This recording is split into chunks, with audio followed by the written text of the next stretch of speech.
must be our goal and our guide. And all that we strive for as a human family, dignity and hope, progress and prosperity, depends on peace. But peace depends on us.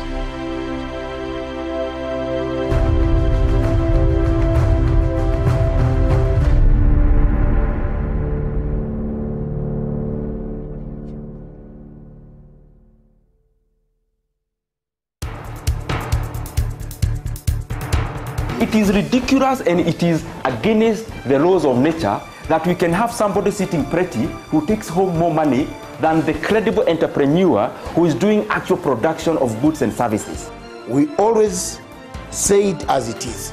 It is only in this country that when a thief is arrested, you hear elders from their tribe saying, he is our son and he is our thief. If you are deviant and I call you leader, probably you are already a leader, but you are leading in the wrong direction. We want to see the role of the youth in the security, governance, and the development. The youth that I meet and work with here, you know, we call them the millennials and X's and Y's, this and that. They don't necessarily want to live like their fathers and grandfathers, do business like their fathers and grandfathers. They're more independent, they're better educated, and they're the ones that are making everything move in this region.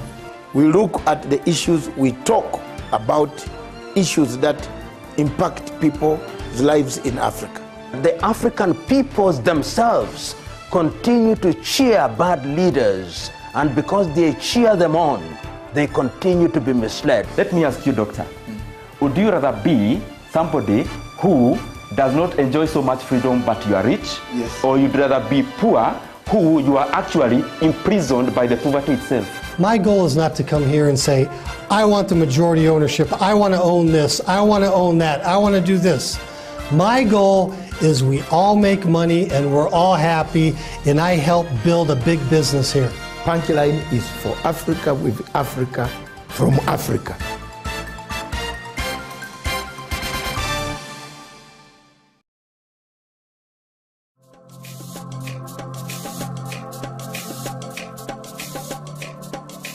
Way back in 1998, the late Secretary General of the United Nations by name Kofi Annan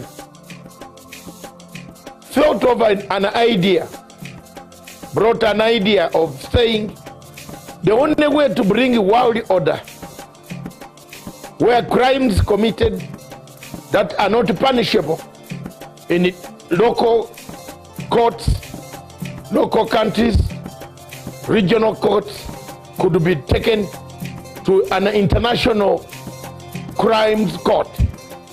The Rome Statute and Rome Treaty of 1998 July was an offspring of already cooked DSGE intelligence system mechanism to keep Africa under check. Up to date, the French government pays 70% of the salaries of the International Criminal Court, from the porter to the judge, to the prosecutor, and the rest of the other people. This was a project of Kofi Annan and the Kofi Annan Foundation, followed by George Soros as an accomplice of Kofi Annan, brought in by Luis Moreno Campo and the entire system of the West, some countries in the West, to keep check on African countries that did not agree with the policies of the French and to their policies of Western culture.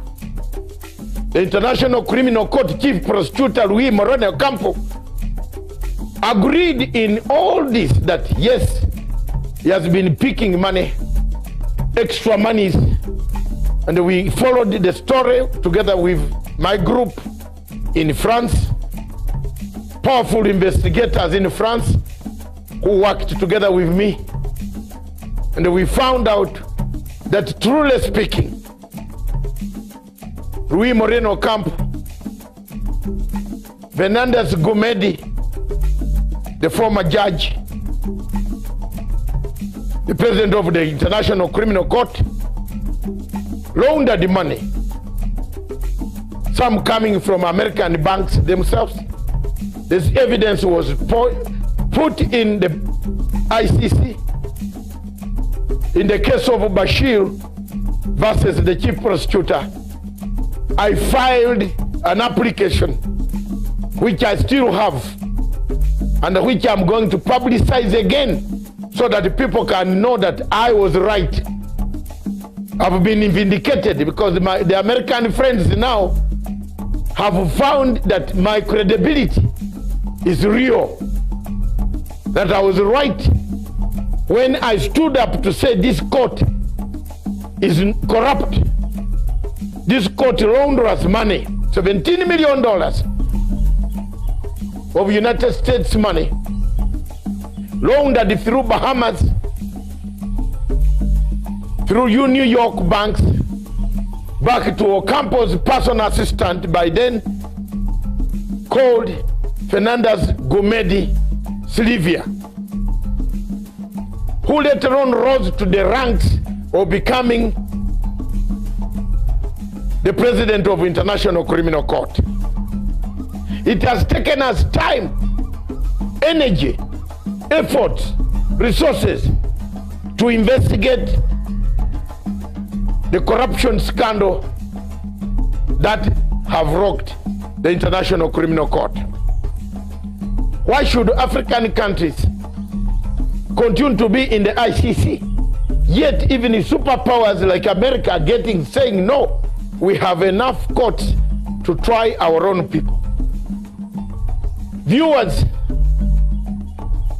it has taken Americans over 20 years to listen to our voices when we told Rainberger in Nairobi that this court is a corrupt court. Today, on the eve of September the 11th, I want to deliver a clear and unambiguous message on behalf of the President of the United States. The United States will use any means necessary to protect our citizens and those of our allies from unjust prosecution by this illegitimate court.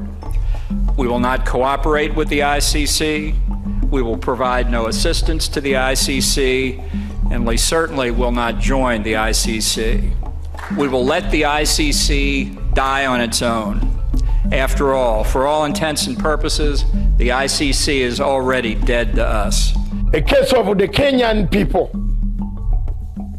These cases in Kenya, the chief prosecutor called Fatou Bensouda put serious statements at the end of the cases, discharge and termination.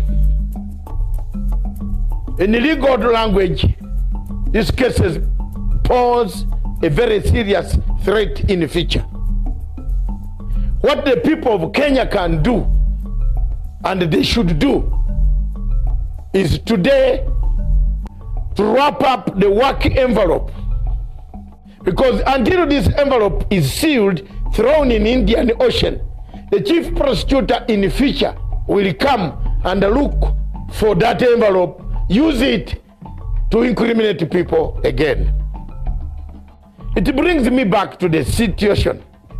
America is sealing its journey out of the ICC. Why do you wait? Why don't you take this opportunity to seal your journeys out of the ICC? America is quitting, warning that it cannot no longer be a party to such an obnoxious court, a court that has no powers, that talks from this side and vomits from the other side, a court that cuts and pastes evidence, a court that buys witnesses, a court that incites incentives, gives incentives to witnesses of a passport and a relocation, then you tell lies about people. A court that sentences you as per the words there. Why should you leave a country that has a jury that checks on what the judges would do, the excesses of judges, and go to a country, a court that has no jury? Time has come for Africa to think. Do we need this court? Does Africa need this court?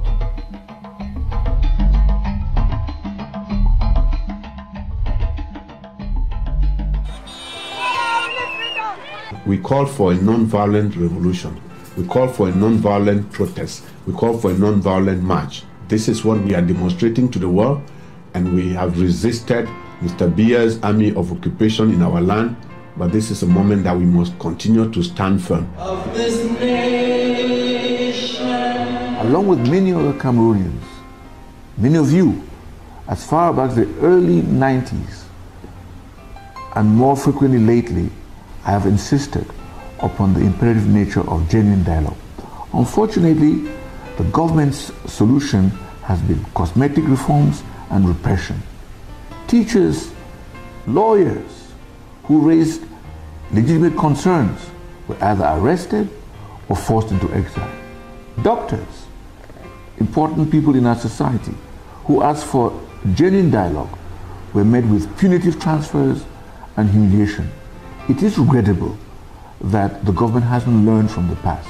We are ambassadors. We don't need anything again. The only solution to the matter is let the government solve this problem by giving our independent freedom.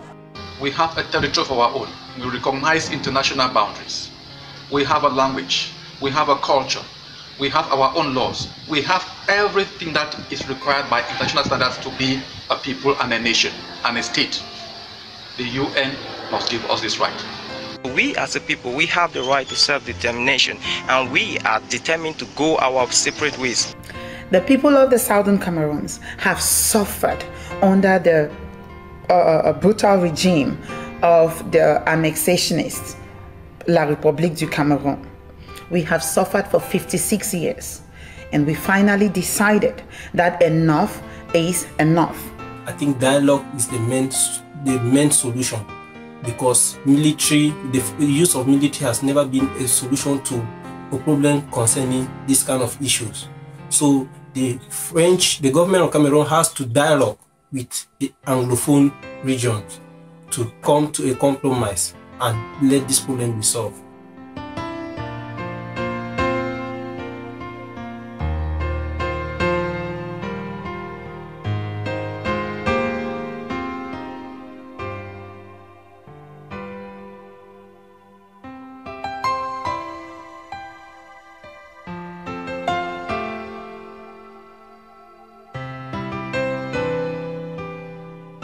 Now, we want to inform the whole world that the Southern Cameroonian prisoners of conscience in the jails of Yaoundé are on the second day of their declared hunger strike.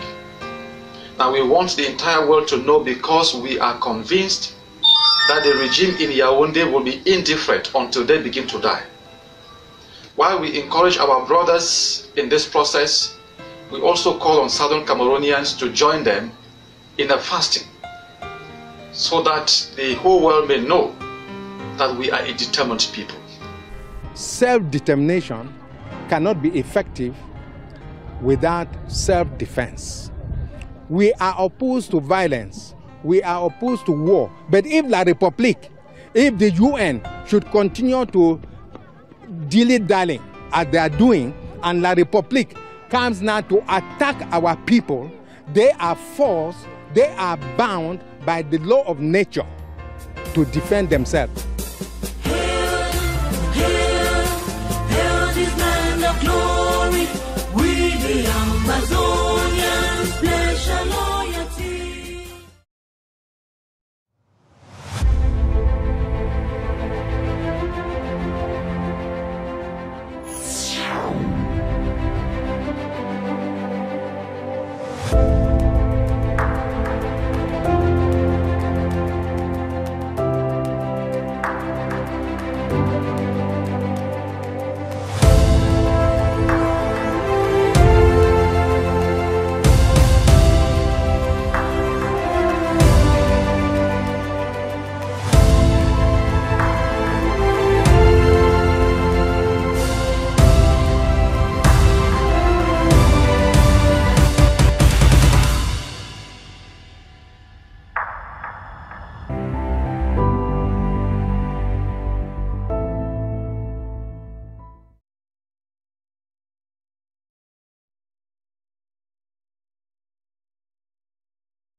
This is a presentation in which I say it's time for an African narrative, We need to build our identity as a people, to prepare our young people to raise for the future. You can fight only for what you love. Love what you respect, respect what you know. Those are the words of Adolf Hitler in Mein Kampf, a book that he used to raise German nationalism just before the Second World War. White people love themselves and respect white supremacy because they know about their supremacy. It's in their history, their present, their make-believe, and their vision for the future. All as portrayed by the total spectrum of domination of information that they've created to mold their reality. They project their aspirations, correct their real-life mistakes in movies, ads, documentaries, radio programs, education, books, poetry, laws, systems and institutions, in which, in turn, they then manifest their realities. Through their control of media, storytelling, values that we use, the culture that we live by, they control the world narrative and reality. Sadly, every time that we use their narrative, they stamp their culture and values top of our minds, in turn programming our cognitive mapping. Each time our cognitive map is molded, the opportunity cost is our perception of ourselves is diminished. The challenge for us in this manipulation is that it was designed to make us less competitive for their domination. Because the world is a competition for resources and we keep playing according to their rules. Perception therefore becomes a psychological tool or weapon that is used in the race of life. We say in brand management, perception is reality. It's an indictment on us as Africans that a fictitious world of Wakanda had to be created by Hollywood to give us some form of inspiration as Africans.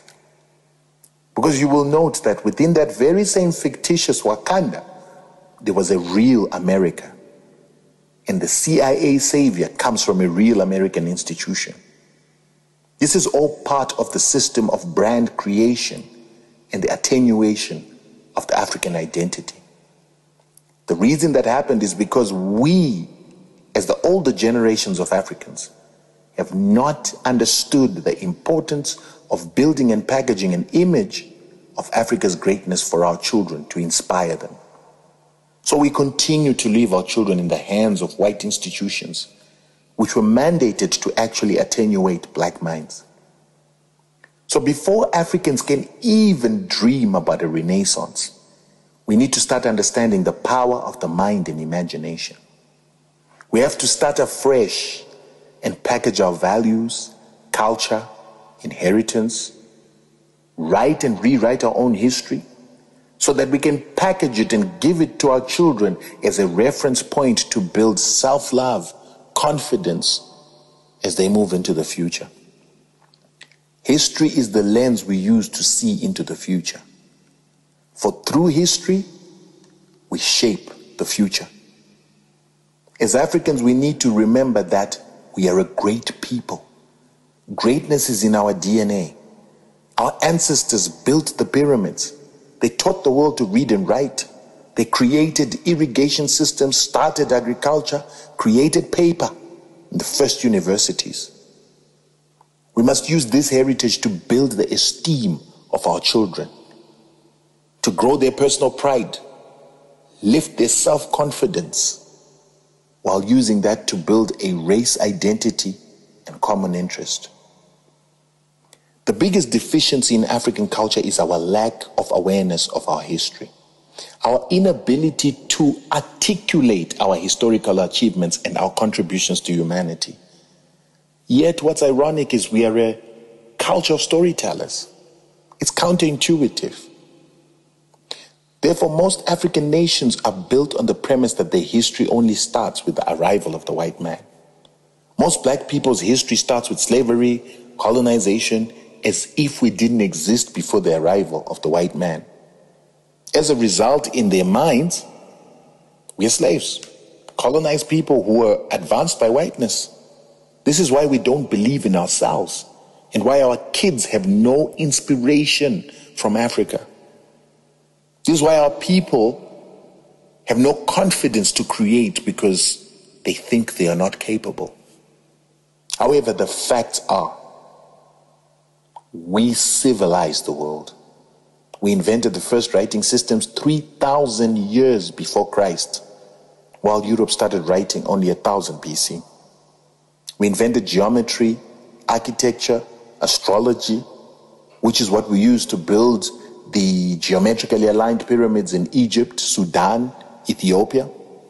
Our geometric knowledge was used to build the great steles of the Sahara, the great Mutapa Empire in Zimbabwe, an empire that had cities of stone, where granite rocks were cut into perfect rectangles, layered on top of each other, without any mortar. Ashanti gave the world gold that built Cairo, Baghdad, Constantinople into the biggest cities of the time, where all the gold was flowing back from Europe as they came to buy from these big cities. And it's at a time that the biggest cities in Europe only had 20,000 people to 35,000 at most. The biggest university, and the one that still exists, and the first university, was built at that time in Egypt too. All this information says that Africa built the world. But this is information that's not sitting in the hearts and minds of Africans. So what use is it? For while our people don't know their history, the white-owned media is telling them that they didn't exist when Jan van Riebeeck got here in 1652. It says we can't farm, so that's why we need white farmers to feed us. We are corrupt, hence we need supervision from white people. And we can't own commercial banks or run businesses.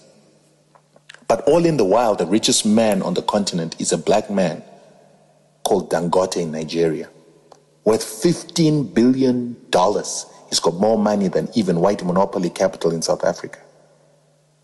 He's following in the footsteps of Jaja Opobo and the palm oil families of old.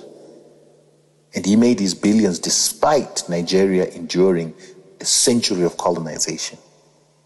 He banks his money in blackout banks, operates in a country where MTN South Africa makes its greatest profits, and the country is governed by black politicians. It's time we controlled the narrative in the minds of our people. Yes, we don't own much media, but we have a big advantage. Access to the most effective instant communication platforms that reach our people instantly and intimately. As people who come from a culture of storytelling, it comes without saying that we must speak to the souls of our people through rich content stories, using visual, text, audio, and graphic. In this connection generation, we must leverage technology and the sharing of information to talk to the hearts and minds of our people without intermediaries. Our people are under hypnosis, mind control. It's our responsibility to reverse this possession and mental occupation through smart counsel, interesting communication. Besides telling history, we must educate our people through knowledge about how the world works and how it's a competition between races. We need to simplify complex concepts and package them simply for our people to understand. Things like how slavery and colonization were the worst forms of corruption and crimes against humanity must be a given. The fact that our people lived a prosperous life on this land with sustainable farming practices, sustainable building practices, consuming without depleting for thousands of years before the white man came. Which is why the white man had to come from a filthy, disease-ridden Europe to come to a continent with clean water. Animals are not depleted. Trees are abundant. Clean air and health. And only on the arrival of the white man do we start to see the depletion and the filthing of our environment. We need to teach our people how the Constitution has legalized European pillage. by using European laws, systems, conventions, values, and cultures, while ignoring our customs, values, and laws. And yet the laws that are supposed to prevail in our continent and our countries is supposed to be the law of the majority. But what is most important about this endeavor is that we must remember that we're competing with the biggest companies that have huge budgets, skills, and resources, like NASPA's huge 1 trillion rand largesse. But to dominate the share of mind, we must beat them at their own game. We must be more creative, informative, having captivating content that reaches people in the palm of their hand and evokes their emotions before they get contaminated by mainstream media. So I'm appealing to our rich African business people to invest in a project in which we start to digitize the history and heroes of Africa. It is sad that the history of the Khoisan exists in books that were written by white men. Mutapa is superseded by the fictional creation of Sun City. It boggles my mind how when you Google the city of Benin, you only see scant information and you see nothing on Jaja of Opobo. Yet we say that Africa must leapfrog into the fourth industrial revolution. But how do we do that without content? This is the information age, but we're not creating digital information, digital content. With what shall we lift our youth and their spirits? How shall we inspire them if we do not have tangible, accessible, discoverable history? For how long should the British and Americans continue to write our history in their own voice? For this, I'm appealing that we need resources to harness and package our history in a manner that is going to inspire our youth.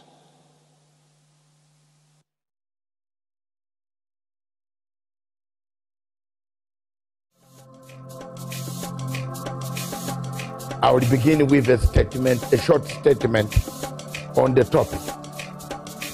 1. Cliffhanger politics occurs when the left hits the right hits the center hits the north hits the south. The state of confusion over taxation in this Republic of Kenya leaves a lot to be desired. From 2013, the MPs that were in parliament at that time passed a budget, recommended that budget, and said the 16% levy would come into effect in 2013.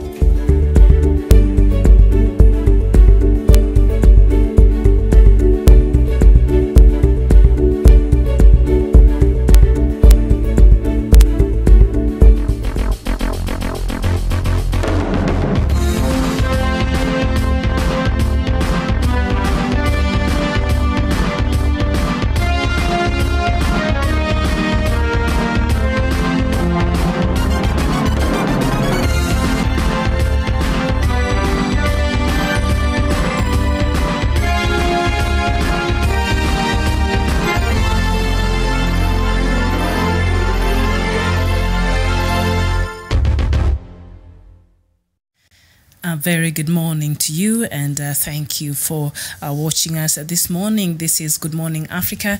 My name is Miriam Ogutu, and we're coming to you from Kenya's capital in Nairobi. Dr. Matsanga will be joining me in a bit, but first I'd like us to just go through what is making headlines in Africa this morning. And of course, the Kenyan newspaper, a lot is happening today, being June 7th, 2019, and you see on the Standard newspaper newspaper headlines here. Graft and drugs probe, Kenya turns to FBI, and Standard continues to say that days after introduction of the new 1,000 shillings note to crack down on dirty money, the DPP node in Haji and DCI boss George Kinoti head to the United States as state seeks help on FBI in war against graft lords and drug pins. And so the fight against corruption is just taking a new twist, and now the bodies responsible to fighting corruption and probing matters corruption are heading to the United States, and they're seeking help from the United States counterpart, particularly the FBI. We know their things work a little bit different from here, so hopefully they can get some help in that. So we thank you so much. But I'd just like us to go through the headlines today in Africa, and then we'll just go through them in depth later, and then we'll get to that. And together we have the topic of the day. And the topic of the day is, when Dr. Matsanga joins, is the Chief Justice plotting a constitutional coup in Kenya, and also is the building of bridges initiative and handshake being frustrated or derailed. And in African diaspora dispatches, does AU act late and does too late to save African countries? And also, is AU working on foreign instructions? And we'll look at case studies in regards to that.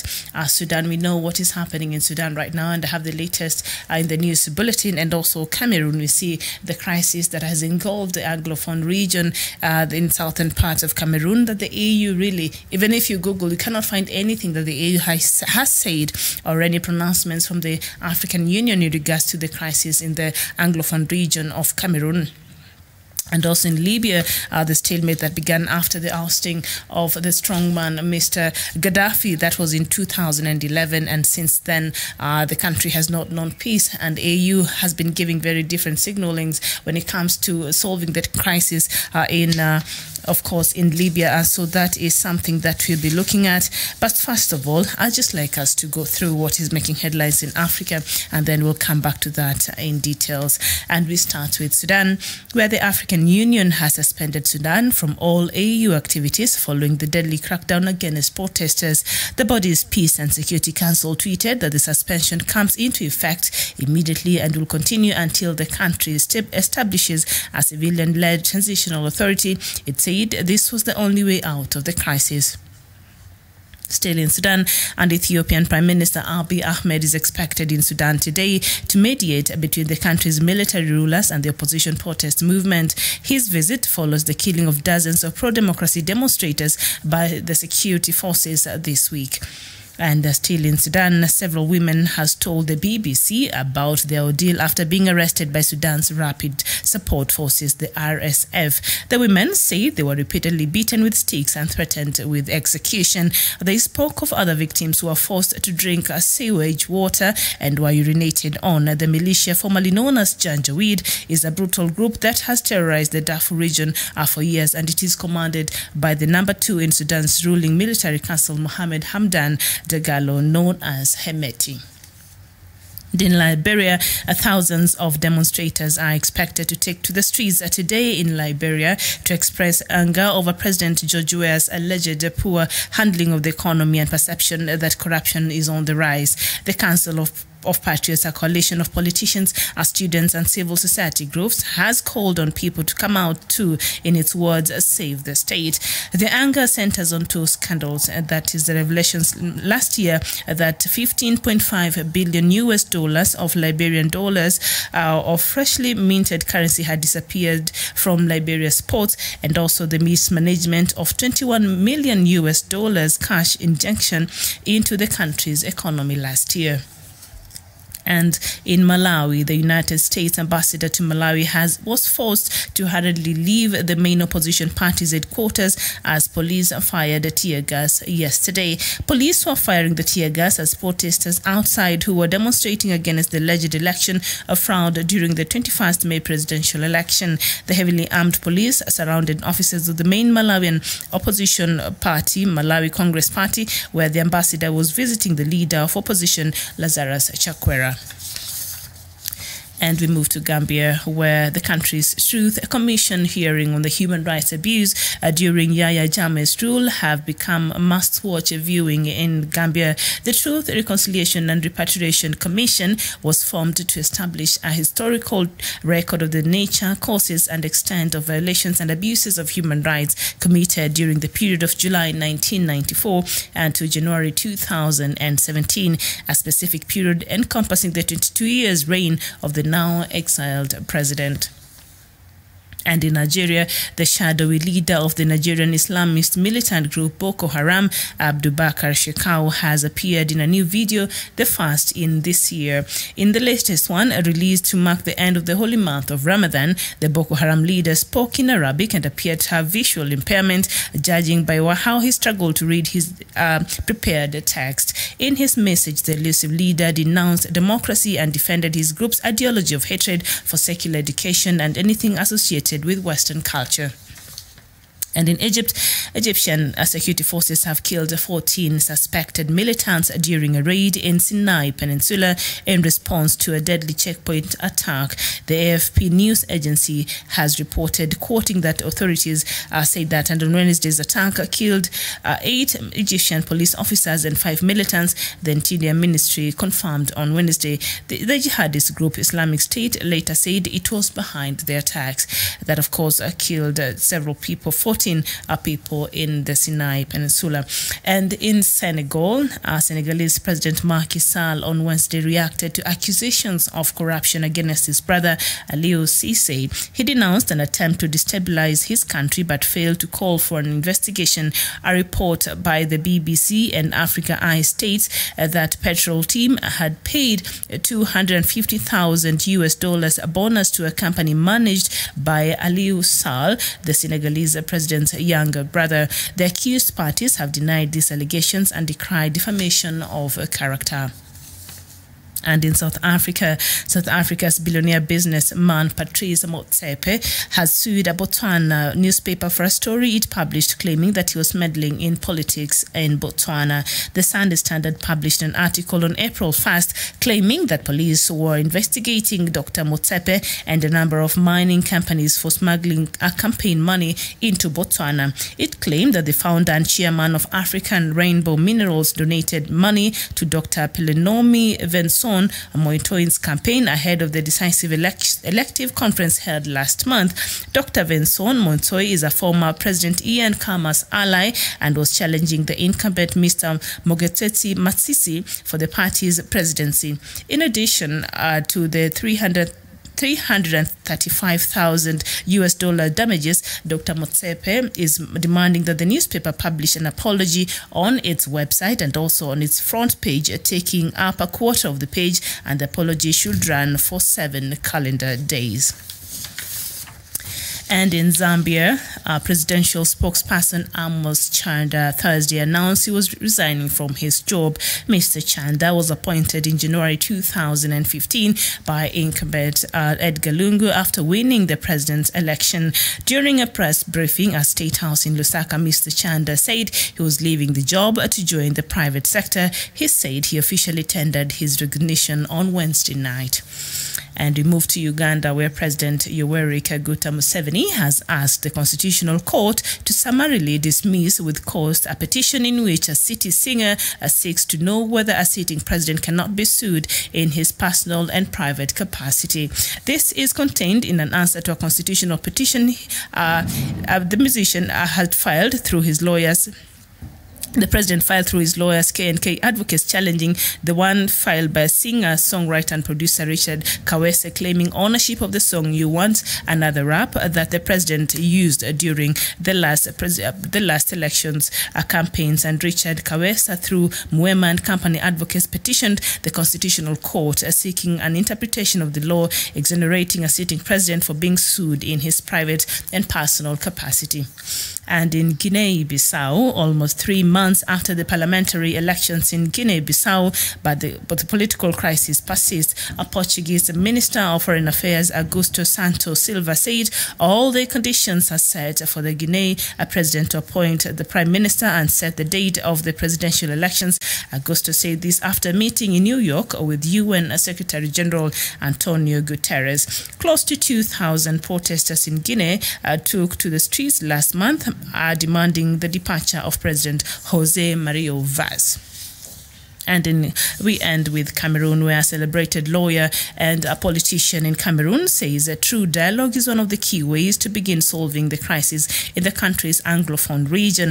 Akere Muna, presidential aspirant in the 2018 elections, however, says that the government lacks the will for true dialogue and hence the worsening of the crisis, which is in its third year. Muna was part of a roundtable discussion at the Normandy World Peace Forum on the topic Cameroon, nascent of conflict. A number of Nobel Peace laureates participated. The lawyer cum politician has been at the heart of a call for the dialogue to be pursued to end the secessionist agenda his office described as a product of the mismanagement of diversity of Cameroon's Anglophone-Francophone divide from the 1970s. So that is the latest from Africa this morning. Good morning and thank you so much for joining us. Of course, what is still making headlines this morning is what is making still the happenings in Sudan. And of course now, yesterday, I don't know if it came a little bit too late, and this is something that we'll be discussing when we be looking at in the African Diaspora Dispatches. Does AU act too late, and does too late to serve the African countries? And this comes in the wake of them making a pronouncement yesterday, and the AU, African Union, of course, now has suspended Sudan from the AU activities following the deadly crackdown against protesters. Of course, the crackdown came on Monday, and AU, today is Friday, so AU, it took it so long to even make a pronouncement. Even after what happened on Monday, the AU was not very keen in making a quick statement in regards to the happenings in Sudan. Remember, the protests started earlier, late last year in December, and have been very consistent, but gained momentum about a month and a half, about nearly 2 months ago, and that's so former President Omar Bashir leave the office. And after that, I think 2 days later, the AU came out to condemn what happened, the ousting of President Omar al-Bashir, and also called for peace and reconciliation, and, just very statements that were not very consequential.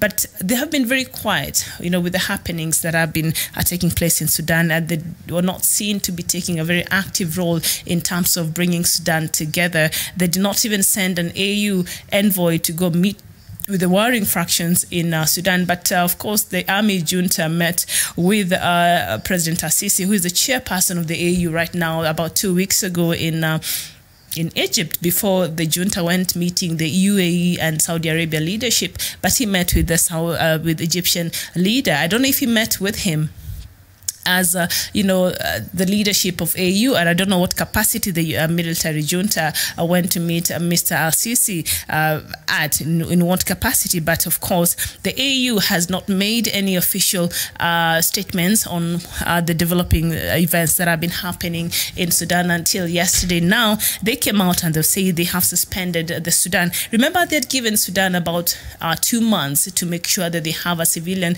leadership, but from what we've been seeing, there's been a stalemate between the protesters and the military council, and they were not seeming to agree in a number of factors. But they had agreed on a 3-year transition period that they had agreed on, but the modality and they're working together and the way they're going to lead the country until the 3 years were over, it is something that had become a very great concern and contention in how the workings and how they're going to rule the country. They never seemed to agree on that. But they had agreed on a 3-year transitional, period that will allow the country to have structures together for even them to have a proper election. And then, in a very surprise move on Tuesday, the military council came out after the protest on Monday. You remember the protest happened on Monday, and especially there's the Sudan's Rapid Support Forces, formerly known as Janjaweed. This is a militant group. You would look at it how you look at, I would look at it how I look at the groups like Al-Shabaab or things like that, because they're not they act so differently. So the Sudan's Rapid Support Forces, headed by Mohamed Hamdan Dagalo, famously known as Hemeti, took charge on Monday and really got the protesters out of the streets. So far, the deaths are 100 plus, and more than 500 people have serious injuries and are being treated across different places in Khartoum. And so this forced AU to actually make a statement, and you can see it's very reluctant, because countries like the United States, the UN, European Union, all these players out there were very quick to come and condemn what was happening in Sudan and the killings of the protesters, because until Monday the protests were very peaceful. Of course, the protesters had put barricades and things like that across Khartoum to try to force have talks and have an agreement with the army, but really they were largely very, very peaceful, and there were no killings. There was no running battles with the authorities until on Monday, when the authority descended on them, and particularly the Sudan Rapid Support Forces, the RSF, headed by Hemeti. And now that, of course, got the protesters out of the streets, and 100 people have been reported dead. They were shot. You could see the images, especially from Al Jazeera, which, of course, was banned from Sudan, and their offices closed and all their staffs, accreditation taken from them. But still, they managed to still get the news there. I think they have a few people there they're working with. And when you see the images, the live images of the bullets and the people who have been bullet riddled, it's really sad situation in Sudan. And so after everybody else had condemned the happenings in Sudan, here comes the AU. Miss Jane come lately. Like, what? Of all the people, of all the bodies, she would have expected to be very fast in terms of coming out and showing leadership, especially seeing that this is our leadership in Africa, the African Union. It is the last to come in and make a pronouncement. And of course, they were even forced to make this, I'm quite sure. So, of course, the AU has suspended. So I don't know if they've suspended because of the killings of the protesters that happened on Monday, or have they suspended because Sudan might not meet the deadline that they had given them, a 2-month deadline to form a civilian government. But because remember, the army came in after the killings, after the whatever happened on the chaos on Monday. Now the army came on Tuesday and said, you know what, we have scraped all the agreements we had with the protesting side, and now what we have decided is the country is going to an election in 9 months, and then from there we'll see how it proceeds. And it was condemned worldwide, and of course, and decided now they want to, and then on Wednesday decided now they want to have talks with the opposition, and the opposition said, no, we cannot. You've already scraped everything else we've been working on all this time, and now you've come out with a new date for election in 9 months' time, and the opposition said they are not willing to go back to the table until the army they start afresh, and until both sides agree on the modality and structure on how they're going to even resume this talk. So it's still a stalemate in Sudan. And of course, the latest is the African Union has suspended Sudan from all AU activities following the deadly crackdown that happened against the protesters earlier this week. And of course, today Ethiopian Prime Minister Abiy Ahmed is visiting Khartoum, and he'll be trying to mediate between the country's military rulers and the opposition protest movement. And so let's see if at all Mr. Abiy's visit will make any difference by the end of today. He's visiting Khartoum today. And I remember Eritrea had also tried to mediate, but Eritrea is not seen as an equal, like he's not in the middle. He seems to be aligning towards one side of the mediation, and so I don't think the side of the protesters were even interested. I think he must have only met the military junta when the president visited, and that was the second time that Eritrean authorities were visiting Sudan after the ousting of President Omar al-Bashir, and that also raised questions what the interests Eritrea has in Sudan. When you look at Eritrea, its own democracy is that there's no democracy in Eritrea, and there has been a call for constitutional reforms which actually were passed in 2007 that has not seen the day of light and has not been implemented. So a lot is happening in Eritrea in regards to leadership and democracy and things like that that has not been solved. So to see that the Eritrean authority and the Eritrean president is interested to come in and purport to want to solve the problem and the stalemate in Sudan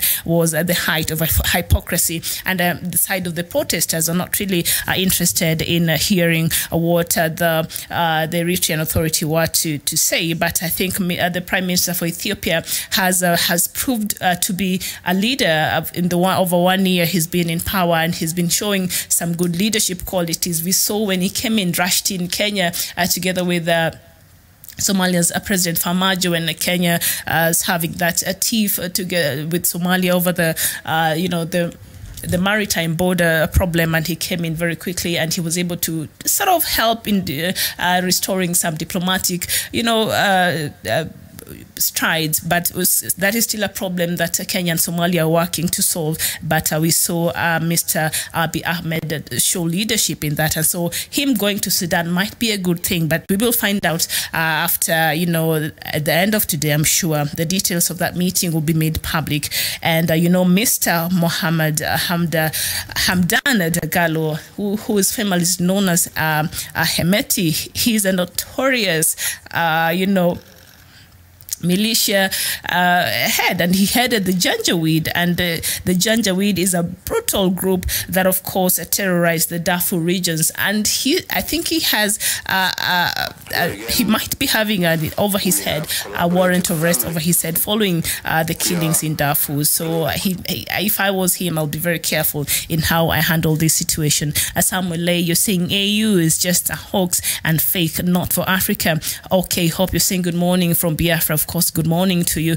Paulo Tambura, you're saying we are in 21st century. We need to move forward in every ways of development in Africa, where youth could be utilized in their fields, careers. Most of our youth are dead in the Mediterranean Sea, are looking for employment in Europe. Yeah, when you have these stabilities caused by these leaders, of course, our youth seems to be looking for greener pastures outside and for places they think they'll have a better life. So that is what is causing even the Mediterranean crisis right now. We see a lot of African young men and women trying to find their way into Europe, and they end up dying in huge numbers in the Mediterranean Sea. So that is a great concern. Thank you so much, our viewer, for sharing that. Abraham Nweke, you're saying AU are not doing anything in Africa. They just focus on orders from foreigners. Your sentiments, keep writing to us. Of course, yesterday they came in, and of course they're the last people to even come and condemn what happened in Sudan on Monday after the EU, after the United Nations. In fact, the United Nations called an immediate, press conference, and the EU and the United States and UK, but as usual, Miss Jenny Kam lately, that is the AU, came out now yesterday, and they've announced that they have suspended Sudan from all AU activities. Please let me know your thoughts on that and any other developing story out there. And of course, if you think, does AU act too late and does too little to save the African countries? Do they come when really there's nothing much that can be done in these countries that they're supposed to be coming in and intervening in good time? Let me know your thoughts. And trouble is brewing in Liberia, as just yesterday that we were reading of some not very good news there for President George, where I think he's just finding out that, football is quite different from politics, because he was a very celebrated football star. And of course, now last year he won the elections and he is the president of Liberia. But thousands of demonstrators are expected to take the streets today in Liberia to express anger over President George Weah's alleged poor handling of the economy and perceptions that corruption is on the rise. Corruption has been the one enemy of African states, and Liberia has not been an exception. And of course, protesters are taking in the streets of Liberia today, and they're especially worried about two scandals. And one of them was the revelations last year that $15.5 billion that freshly minted currency had disappeared from Liberia's ports. How can you explain that $15.5 billion, even you think about how it will be stored. It's not a very small amount of money. 15.5 billion US dollars had disappeared from Liberia's ports. How can you explain that? It's not possible. And the government has not been able to come very clearly and explain under what circumstances this money went missing. How does 15.5 billion US dollars go missing? How do you even call a press conference and state that?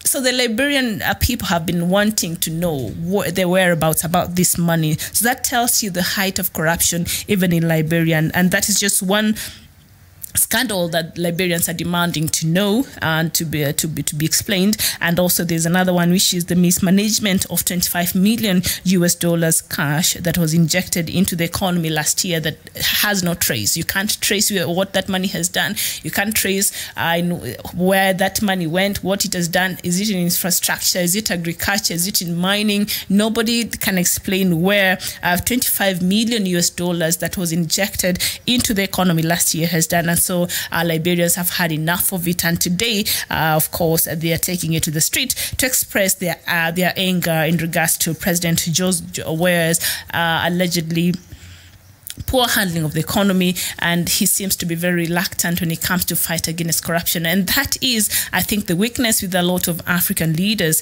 You elected, you go there, and people demand, for accountability, and they're not able to give that. If they cannot even account, they can't even trace 15.5 billion US dollars.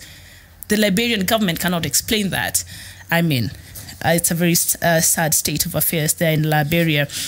And you would think that elections that happened on 21st of May in Malawi, and of course the presidential elections, and the president already was received the oath of office, I think last week.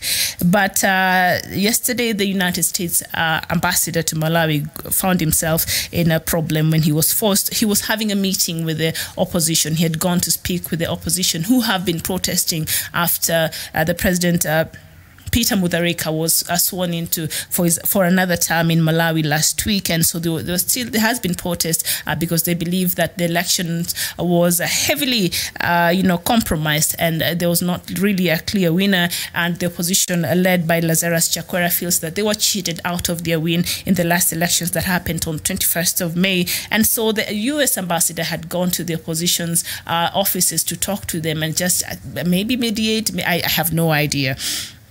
But while he was there, the government had sent the police, and the police were firing tear gas, and the protesters outside were demonstrating. And of course, now they are calling for President Peter Mutharika to resign.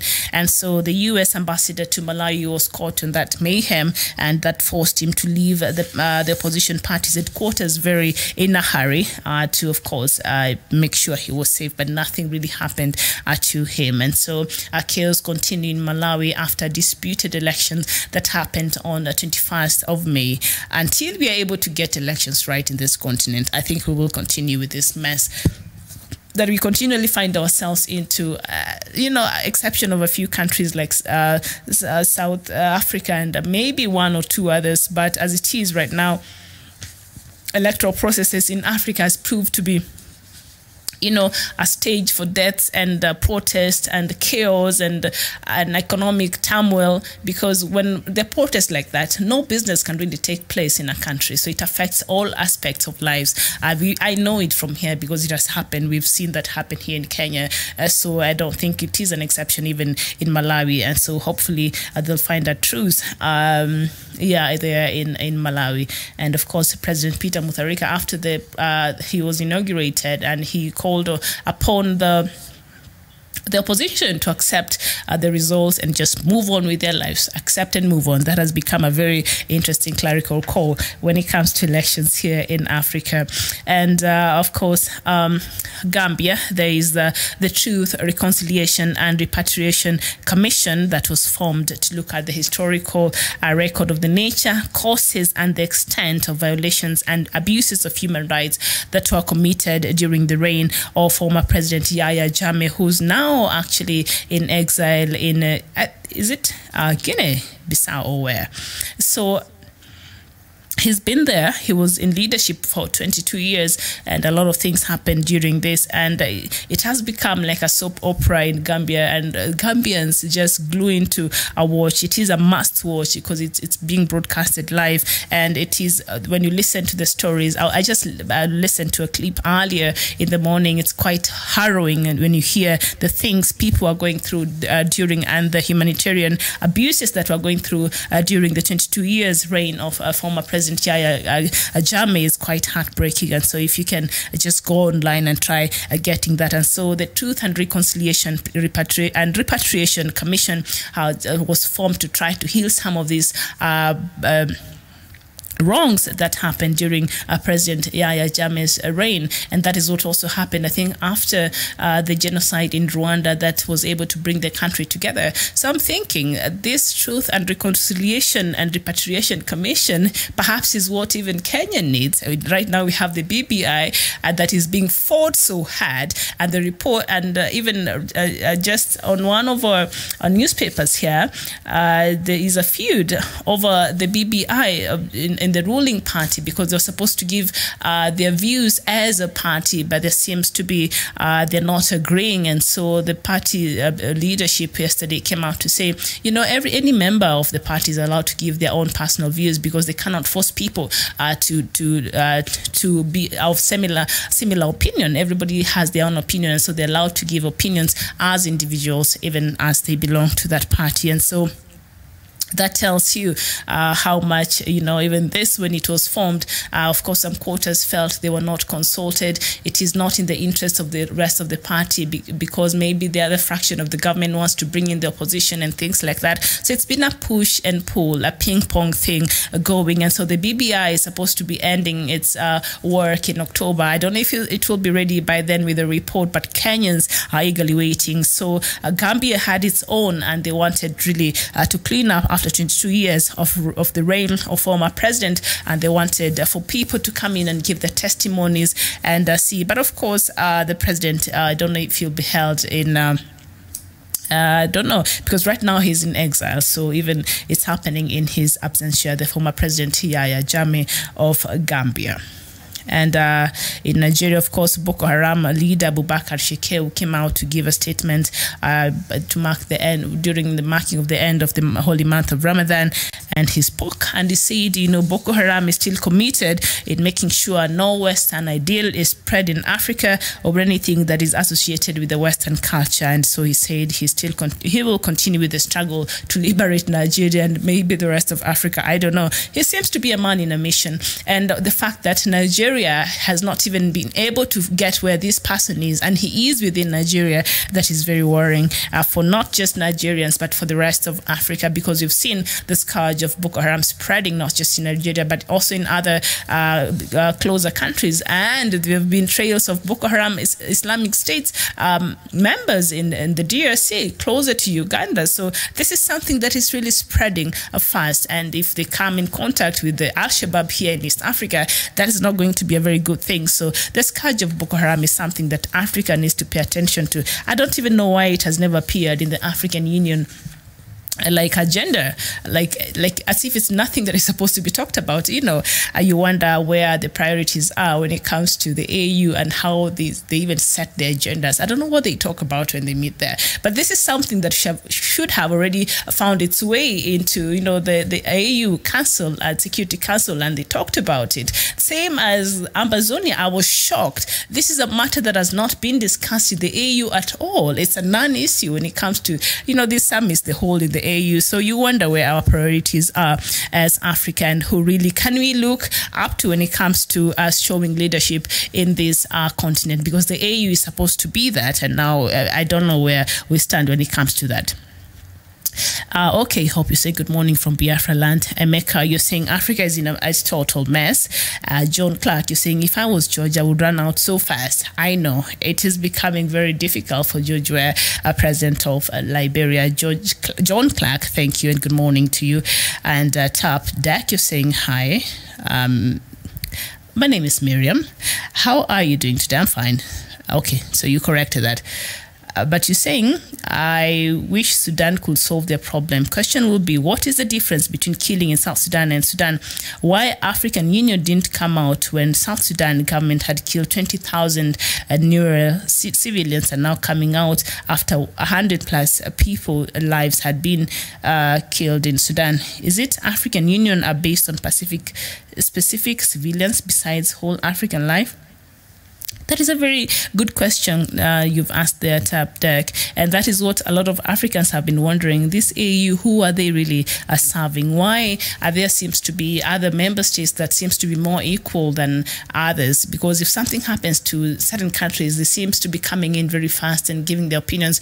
And also this also brings to the question of who really is leading AU. Is AU working on foreign instructions? I think that what you're asking in that question could tie together, because there seems to be making decisions at the whims of someone there who now tells them, now you go do this. We saw in Sudan also, we know they're working under someone is pulling the strings, because after Saudi Arabia said that they are concerned about what was happening in the new developments in Sudan after the protesters were killed. Remember, the army junta had visited the country like 2 weeks ago, and that is when now the army calls a meeting and says, you know what, now we're willing to talk with the opposition, we're willing to go back to the drawing table and see how we move forward as a country. And you wonder, really? So that also brings to the fore the question of Africans. Are we really independent? When you claim sovereignty, are we really sovereign? All our states, you know, can we stand on our own? Can we make our own decisions? Can AU really represent our interests as Africans and not foreign interests? Because when you see how they make decisions and how even when they decide to go into a country and intervene, even the manner in which they do that is quite suspect. So they did that in Sudan yesterday. So let's see if that will have any effect. And of course, the Prime Minister of Ethiopia is visiting Sudan today, so we'll see by the end of today if that will make any difference and that will bring any change in Sudan, and if that will change anything and maybe bring the two warring parties together back to the drawing board.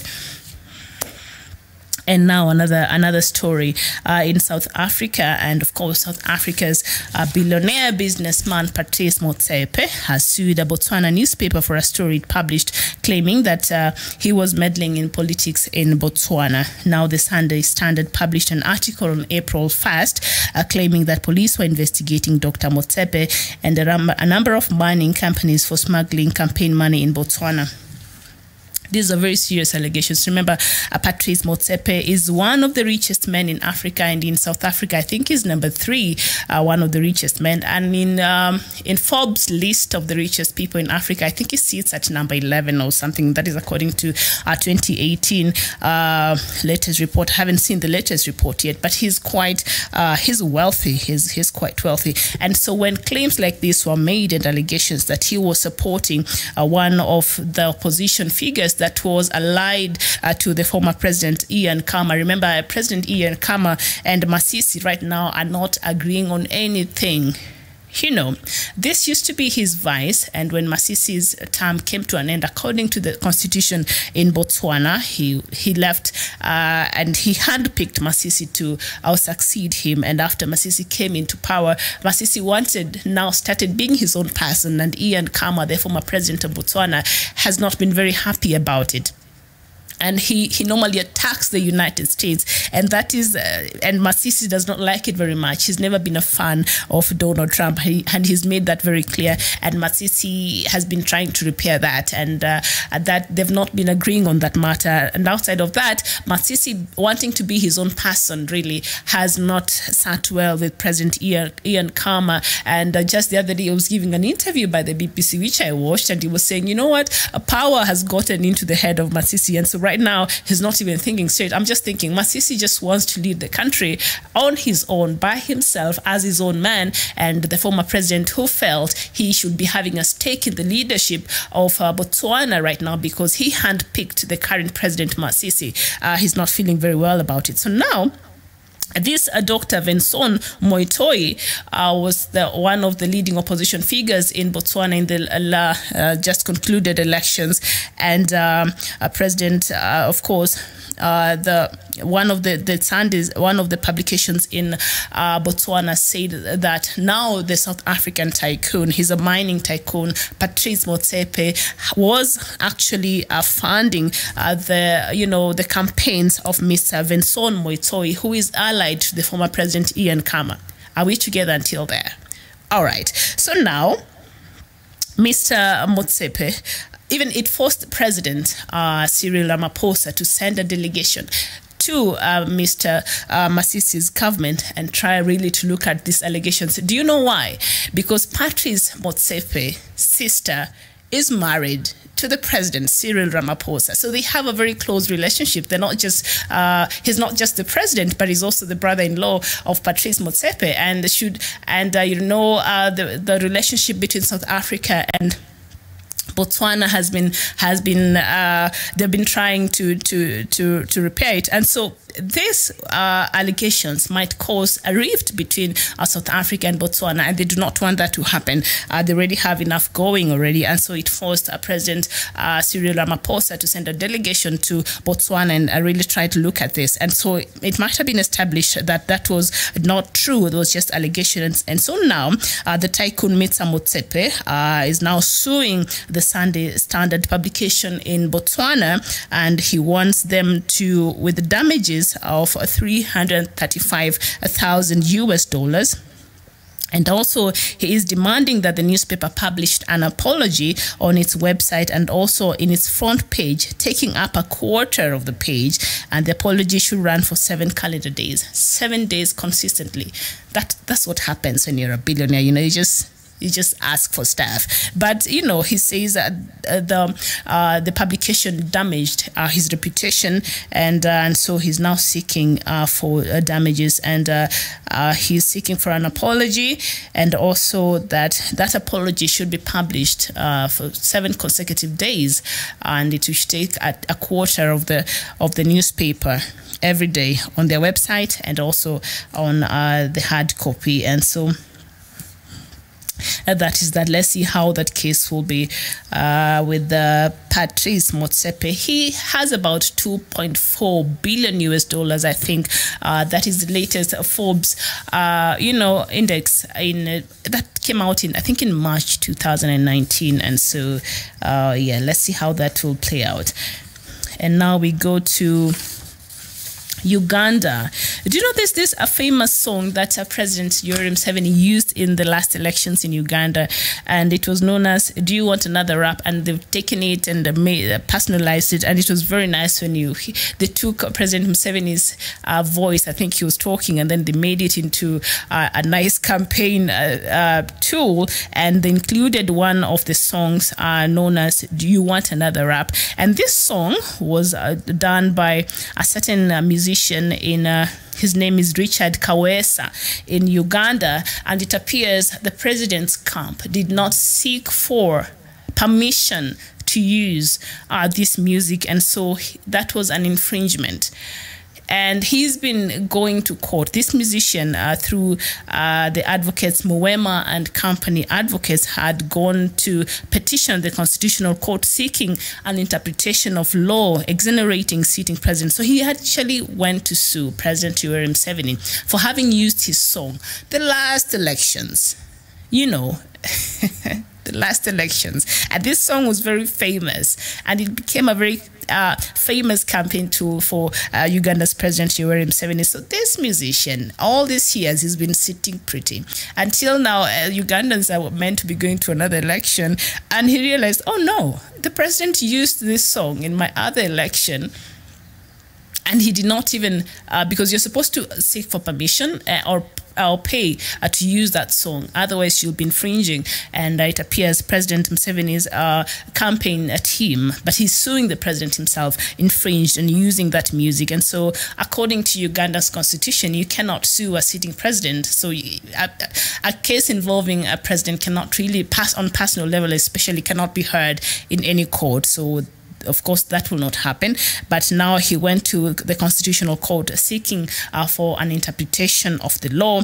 If at all it has exonerated a sitting president from being sued in his private and personal capacity, yes, the law actually exonerates the president. He has immunity. You cannot take the president to court. And I think not just in Uganda, but even across Africa, across the world, a lot of the constitution and the laws in different countries, including the United States. Remember the Mueller report does not even have to do anything with Africa, but just a reference, the Mueller report, Bob Mueller came out to say, you know, if the president, if he had not done any wrong in regards to the investigations they were doing with him, colluding with Russia and things like that during the campaign, if the president and obstruction of justice had not done any wrong, they would have indicated, but they did not indicate that.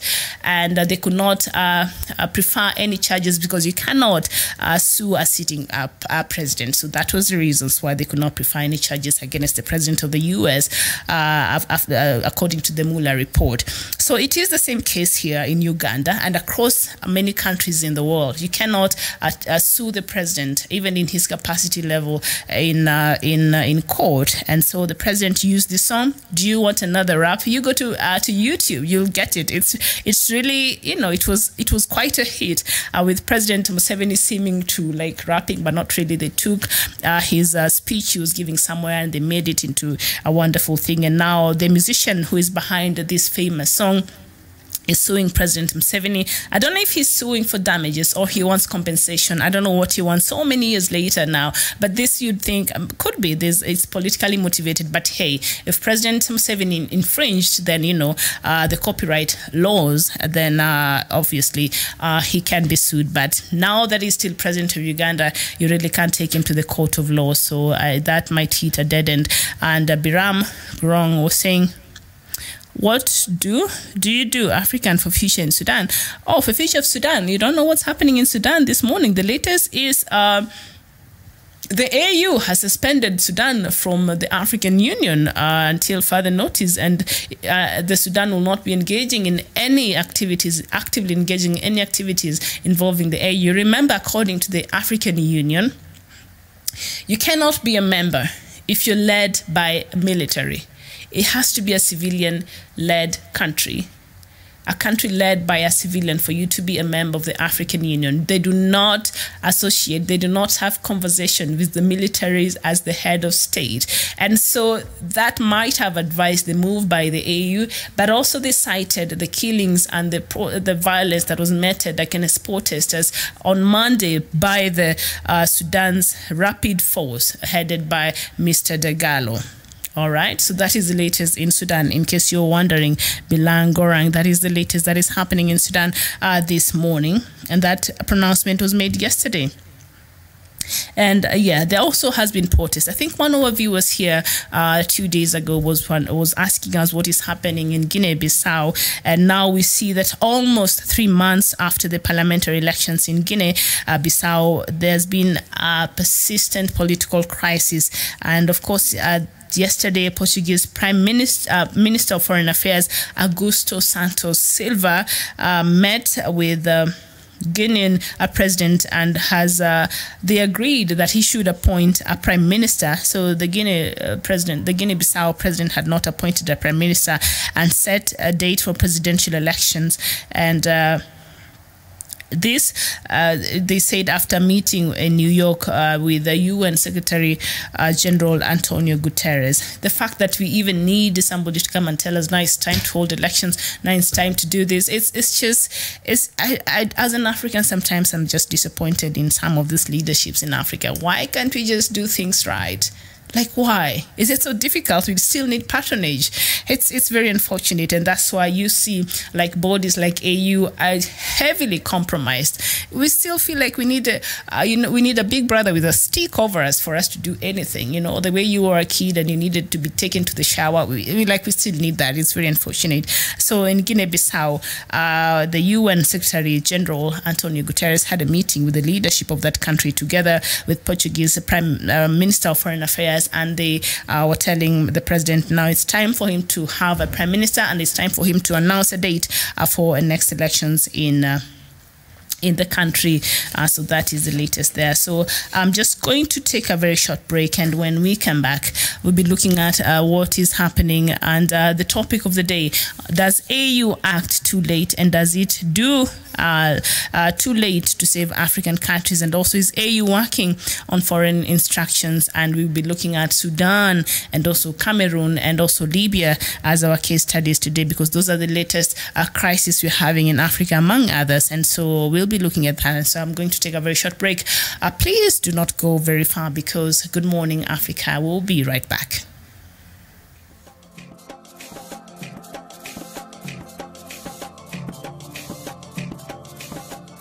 We discuss Africa. We see what ails Africa.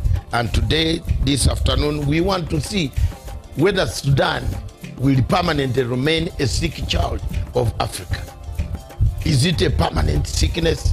Can we resolve the issues of Southern Sudan? Is it something that has gone wrong for 200 years? There has always been a problem in Southern Sudan, in that great region, starting from all the way the Alimadi Wars and the rest of all what happened until today. Peace seems to be elusive. Why has UN taken slow action? Why hasn't UN set up a tribunal? We want to see a tribunal that will make sure that Southern Sudan people are accountable. Those who committed crimes against the human beings. 20,000 Sudanese perished. They are perished. They are not accountable. Nobody can account for them. And we cannot sit here, go on hammering peace agreements without mechanisms of accountability. If we set a tribunal for Sierra Leone, for Rwanda, for Cameroon Rouge, we need somebody to stand up for the poor masses, the masses that have died, the masses that continue to die, the masses that are being brutalized, murdered, maimed on a daily basis by marauding armies of both Riek Machar and Salva Kiir. There must be an accountability. You are not going to sit here and tell people there is no accountability in Southern Sudan. There must be a tribunal. Why do we run to harass countries of Kenya, put ICC on Kenya, put ICC on this country, put ICC on Central African Republic? Why have we delayed on putting a tribunal for Southern Sudan to find out who is killing, who has been killing, how they have been killing people? Let me speak for the people in Southern Sudan, the women, the children who have not gone to school, the children who have no medicine, the children who have nothing, who have been running since 2013, and the war cannot end because of two people. Let them face the tribunal. I'm not going to keep quiet as a Pan-African to see Southern Sudan being maimed, being tortured, being cut, dismembered. And we keep quiet and watch people vote images of people, of malcontents singing to us in Uganda, in Kenya, in Ethiopia, in South Africa, telling us they have money. Let them face the international tribunal and tell the tribunal who gave them the guns, where they buying them, how they were killing people. Enough of is enough. Enough is enough for Africa. We have had enough. There is no need of that anymore. Enough is enough. And if people have died, they will not cry. We people who are left on planet Earth must cry for them. We must find justice for them. We must make sure that there are leaders who go on bragging on television stations all over the world, who are accountable. They must be behind bars.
Good afternoon, viewers. Welcome to this program today. I want to take a few minutes in the Africa School of Thought. I want to say a few points regarding the situation of the Chief Justice in the Republic of Kenya. The Chief Justice is part of the governance of the people of Kenya. He is one arm of the governance of the Republic of Kenya. The Chief Justice has never convened or tried to convene a meeting between the President, the Speaker of National Assembly, and himself to find out the weakest link in the fight in the governance of the people of Kenya. It is therefore very shameful for the whole Chief Justice of the Republic of Kenya to use a platform, external platform, to announce a regime change proceeds using the platforms of international civil society to dismember the government of Republic of Kenya. As a Pan-African, I feel sorry and saddened by the events that are taking place in the judiciary of the Republic of Kenya. The President or the executive has done its best. It has given the funding that is needed to fight corruption.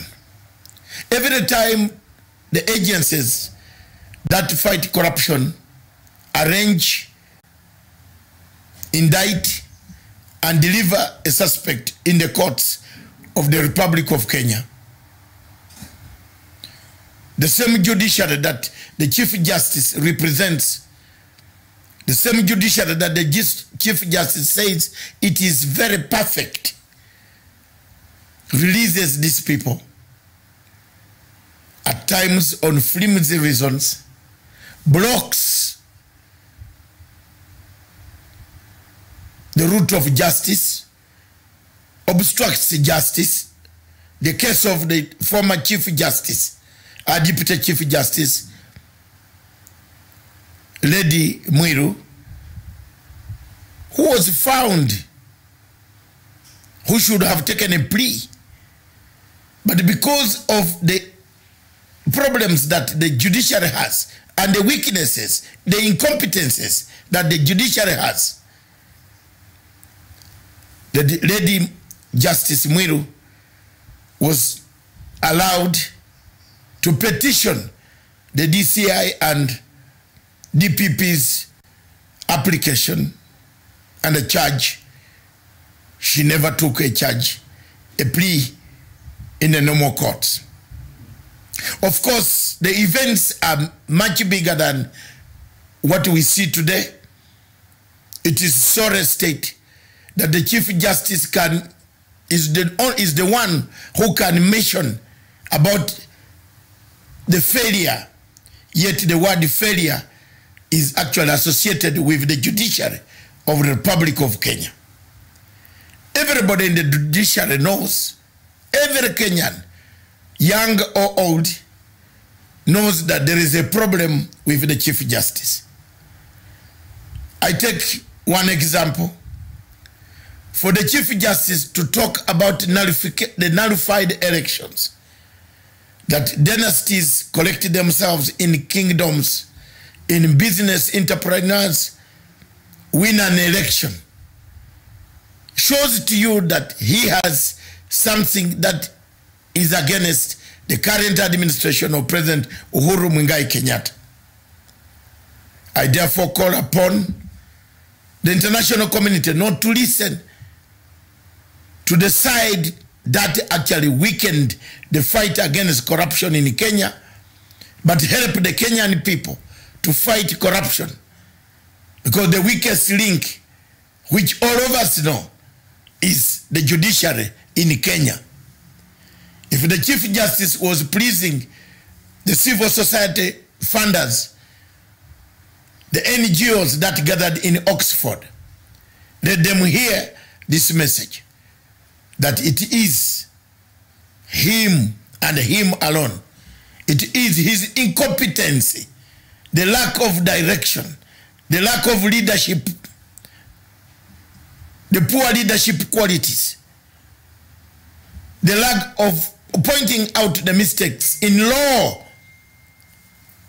The law itself that the Chief Justice talks about is the one to recommend which type of law. He can also suggest to the other two arms of government that the laws in Kenya surrounding cases of corruption are weak.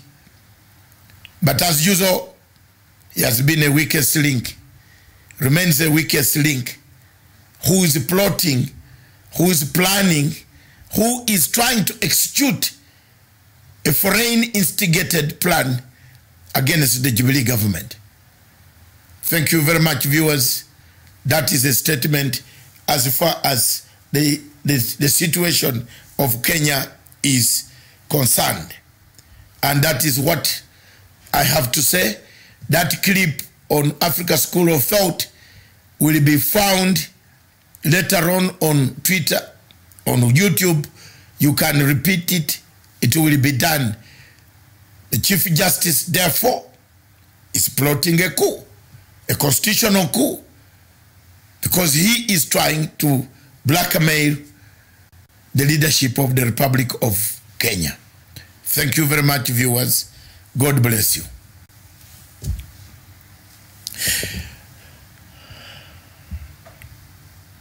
Viewers, we now turn to the topics, the hot topics. I just want to take this opportunity to thank my best friend. Oh my God. My best friend, Miriam. Somebody yesterday in London is watching.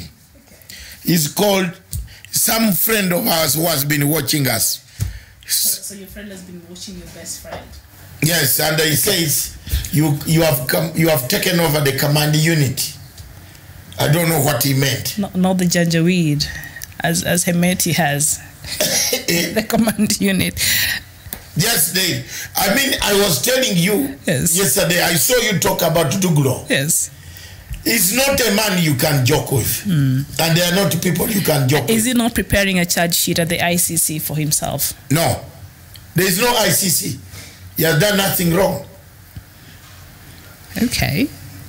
The demonstrators had the time to leave. He killed 100 people, though, under his command on Monday. It is not his command. It is the command. Also, demonstrators have to leave. Yeah, Jermaine, let's balance these things. They have achieved their aim. We have overthrown Bashir. Now, in these circumstances, what do you want? Do you want the leadership to fall in the hands of terrorists? Do you want the fight here in Sudan? It's a simple fight, and I want you to take it. I want you to take it very simple. It's between those who want Sharia law and those who want a pragmatic, open society, liberalized society. That is the fight. If you look at the two countries, or 3-4 countries that are actually staging their noses into the Sudan issue. They've really poked their noses in there. Britain, Norway, US, the Troika. The Troika. And there is a country that is hidden in the middle. The usual suspect is not talking.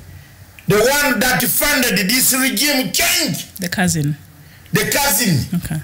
The cousin of the three. They are hiding. He's keeping quiet. He's the one who took the money to Jamena to overthrow Bashir. He's not talking. He's now making sure that Total Oil, at the end of the day, will win. I want you to hear very well. Total Oil, at the end of the day, will win and take the shield. That country is keeping quiet. Now, the countries on this other side, namely Saudi Arabia, Egypt, United Arab Emirates, and to some extent, Qatar is rejected.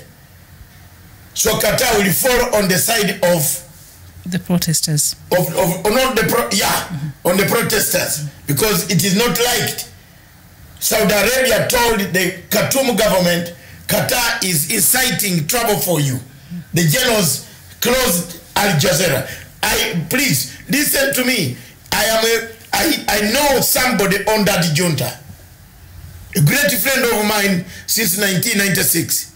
So when I'm talking to you, you know I've talked to him. I know which direction this thing is going to take. Now watch here. The EU comes in. The user Security Council of AU. Kenya is a member of the African Union AU Security Council. Let's be very careful. Kenya is fighting to have a place in the United Nations Security Council. We should not mess our problem. If you suspend Sudan today, what about South Sudan peace process? Who is guaranteeing the Sudan peace process? You see the problem that we have made here on the question of Sudan. We have erred, and this is going to haunt us. You know why? The peace process of South Sudan will not work.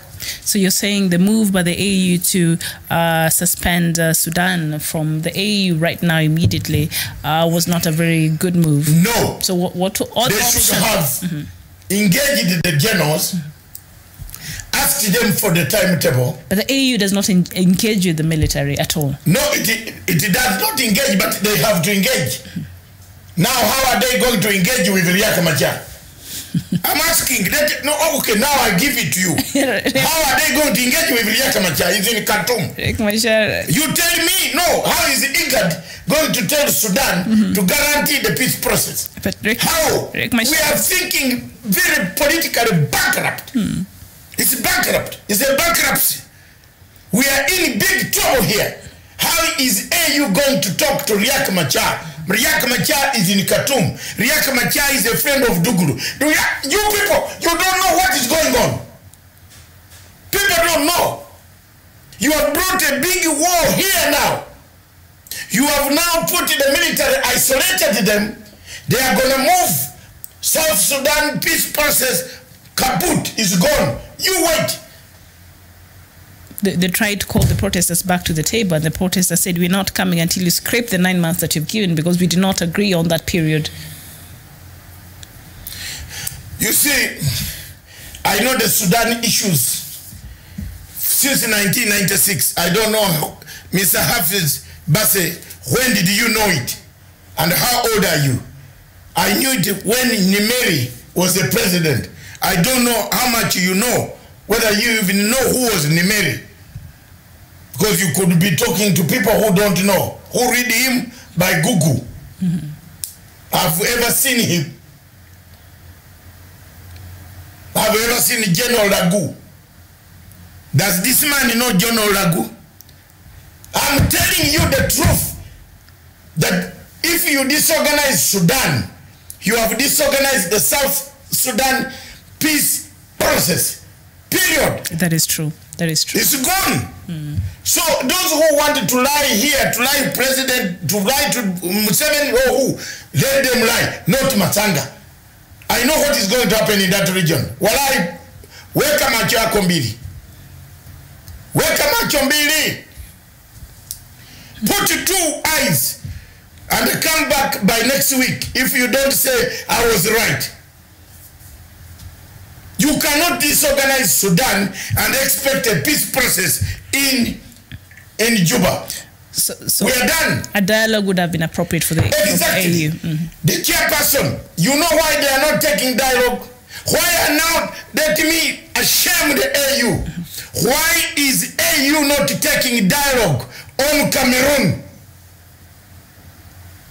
Why is AU not suspending beer, warning beer, bringing the even a such one resolution to the Security and Peace Committee of AU just about Paul Obiya. Mr. Paul Obiya has killed very many people. Over 10,000 people are dead.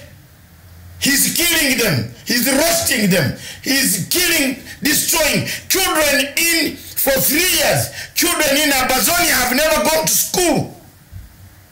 They have never gone to school. The AU tells me that the problem of Sudan, of suspending it, is bigger than the problem in Amazonia. Rubbish.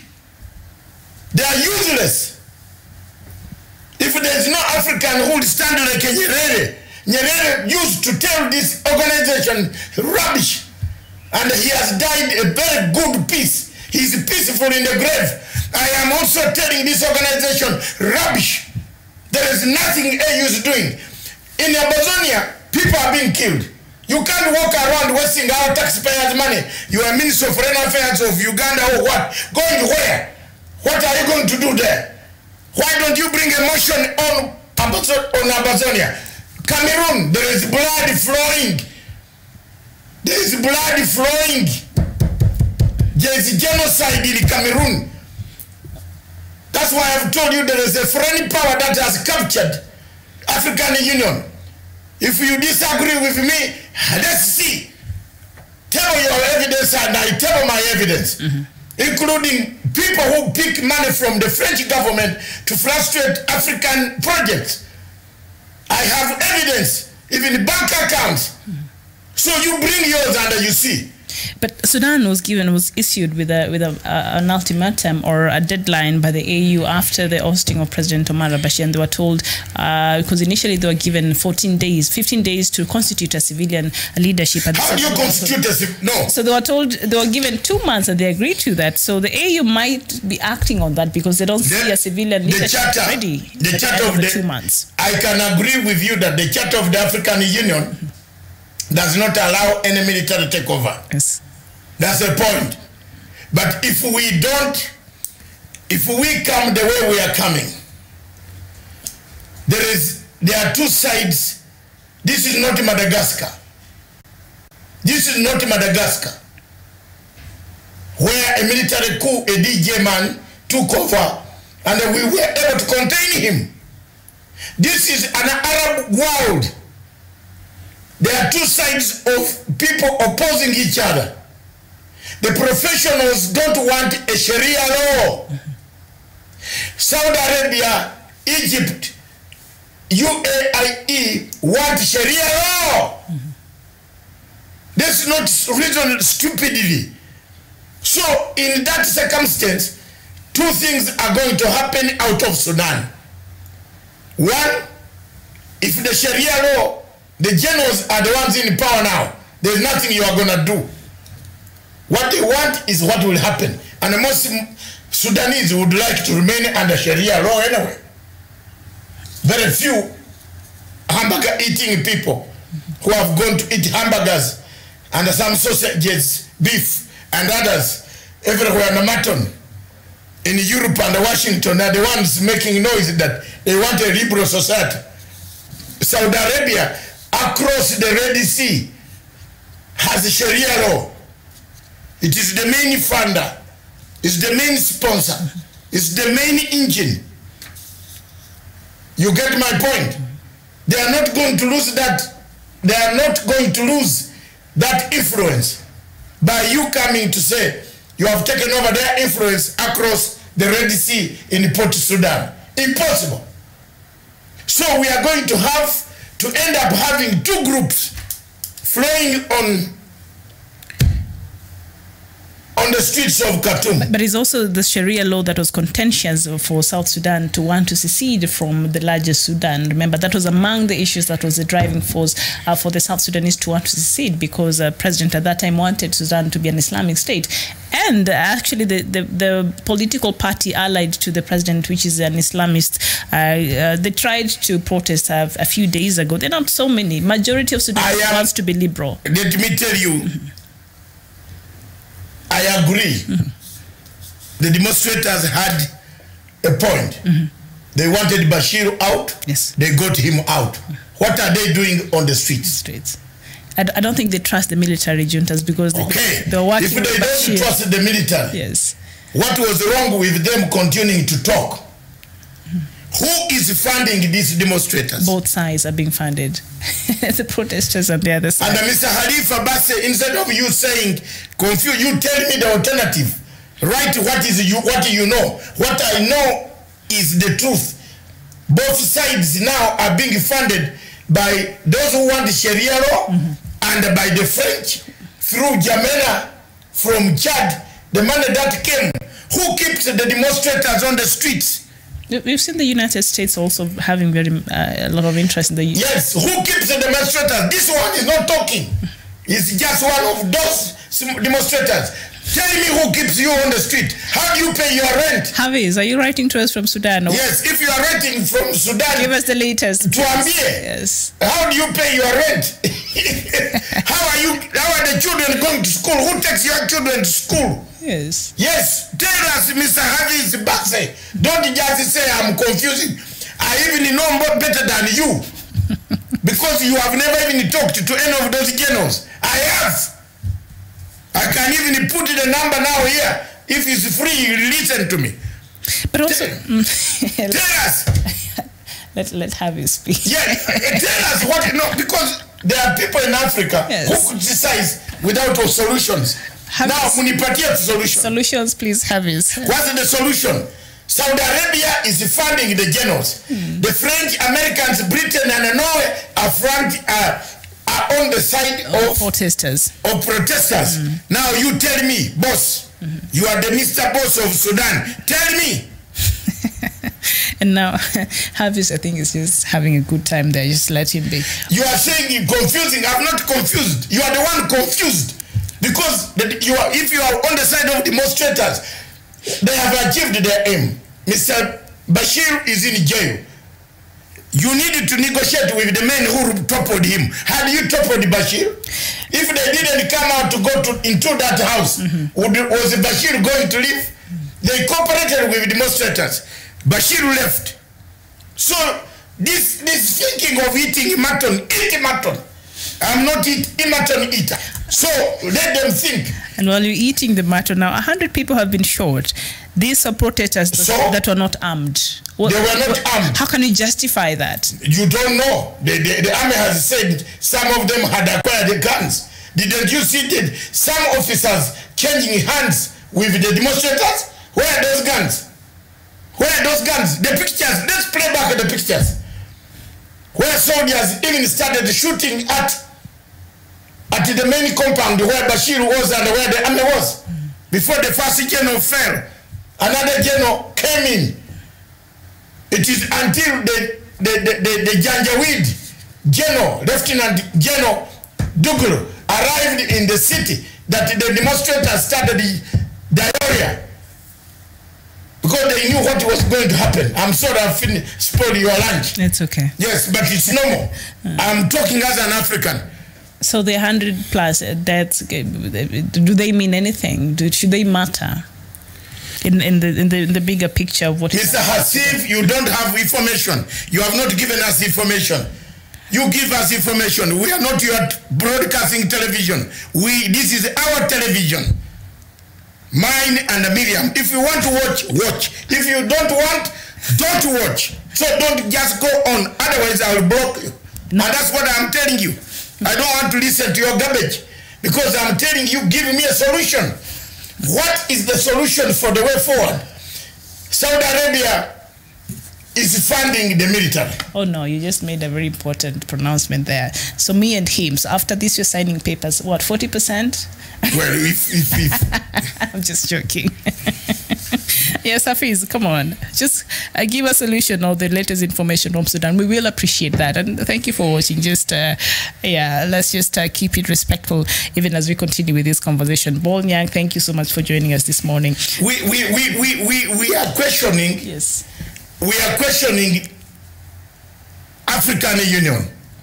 Let's leave your Sudan alone. Let's come to African Union. There is a war in Amazonia.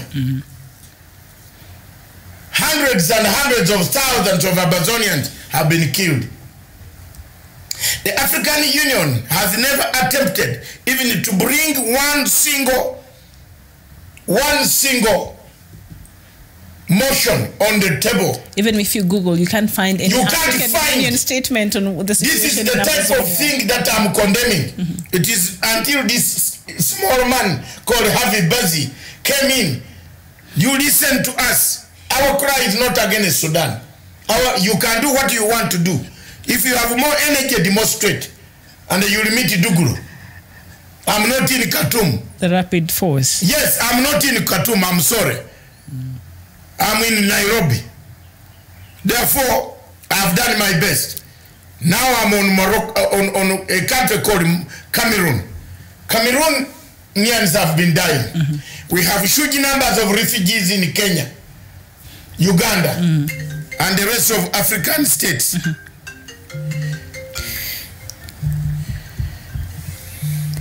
We have plenty of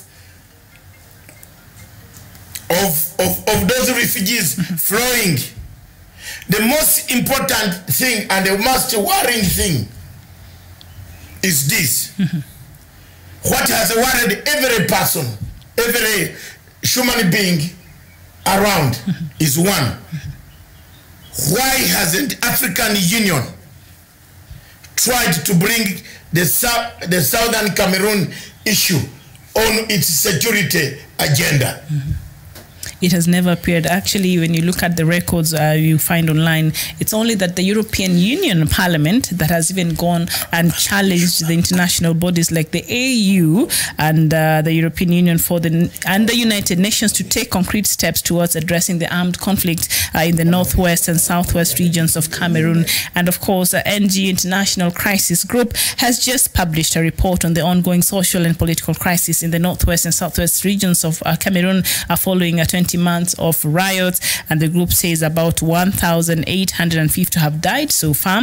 Over 500,000 have been displaced within the country, and 35,000 others have fled in the neighboring Nigeria. So very worrying statistics there from Cameroon and from the Anglophone region in particular. So it is the European Union who has even been pushing for talks about Anglophone in the United Nations. African Union has not even attempted to try to even address, to even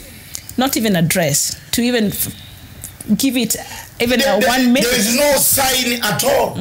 Now here they have poked their nose in this so-called mutton-eating country called Sudan. They have poked their nose there. You are going to see the trouble. You are going to see the trouble. They did not poke their nose in Cameroon. In Cameroon, they killed everybody. In Libya, they finished everybody. You see, they have never solved any problem. So my point here is they are going there now.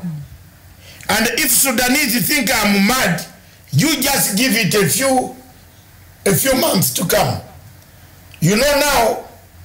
They have now said the army, we don't want to work with you. So what is the army going to do? But they sort of... No, they are not working with the military. So the military is free to do what they want. Am I wrong?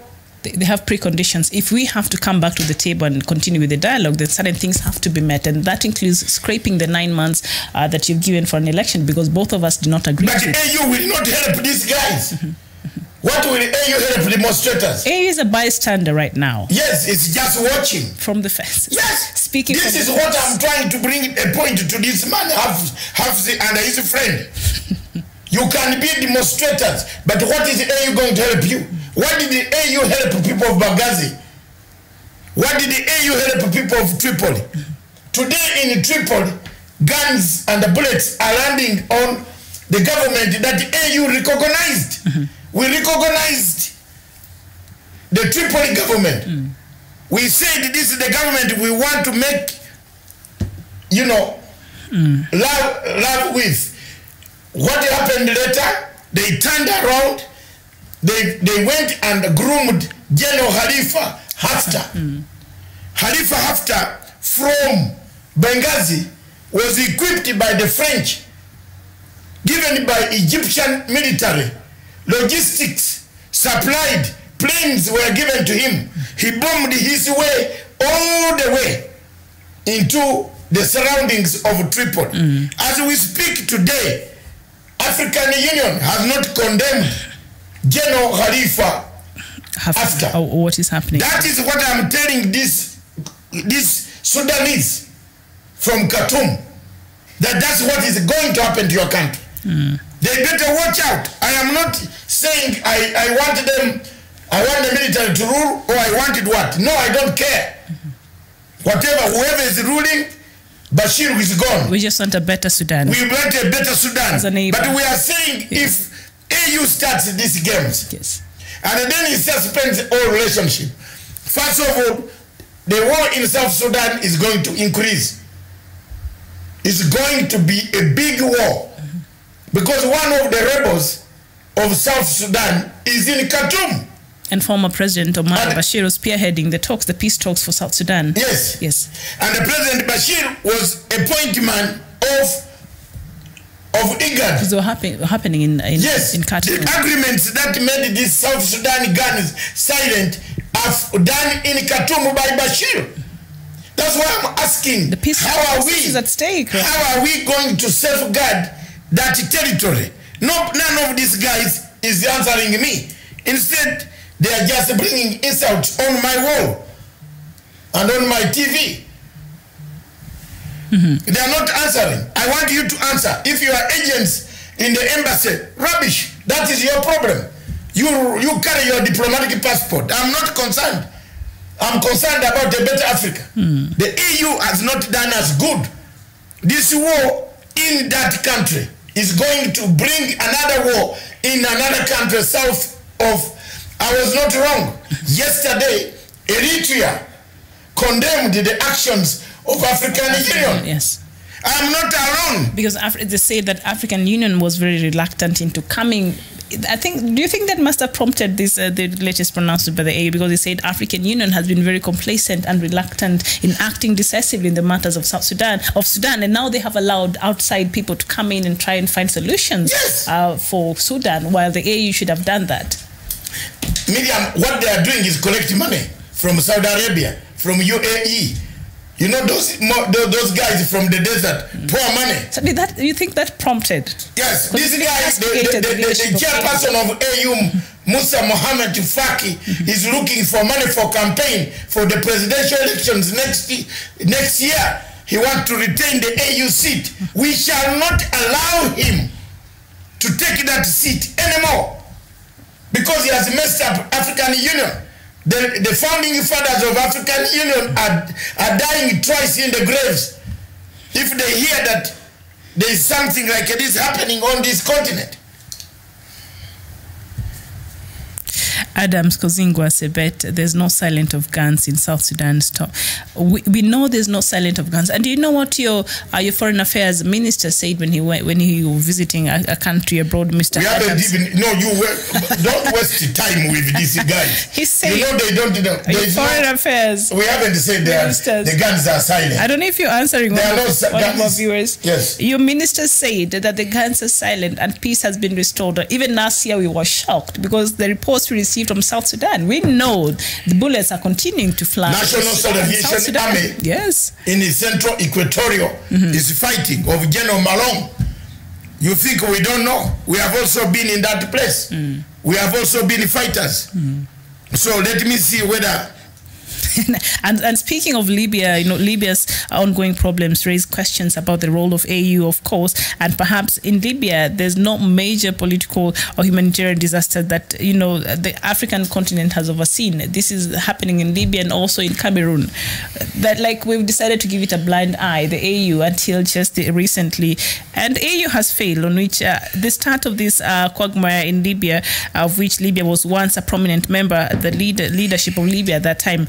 And of course, when the war started, and AU has been very reluctant to come out and be very strong on this. And in 2001, Mauritania's foreign minister, who was part of the UN Security Council on the AU, he was briefed, and he said when the UN wanted to come in and help Libya, this is what Mr. Hamadi said. Indescribable suffering of the Libyan population, and then described the AU's roadmap to peace. He said there will be immediate cessation of all hostilities, the cooperation of all the relevant Libyan authorities in facilitating and the effective delivery of humanitarian aid to population in need.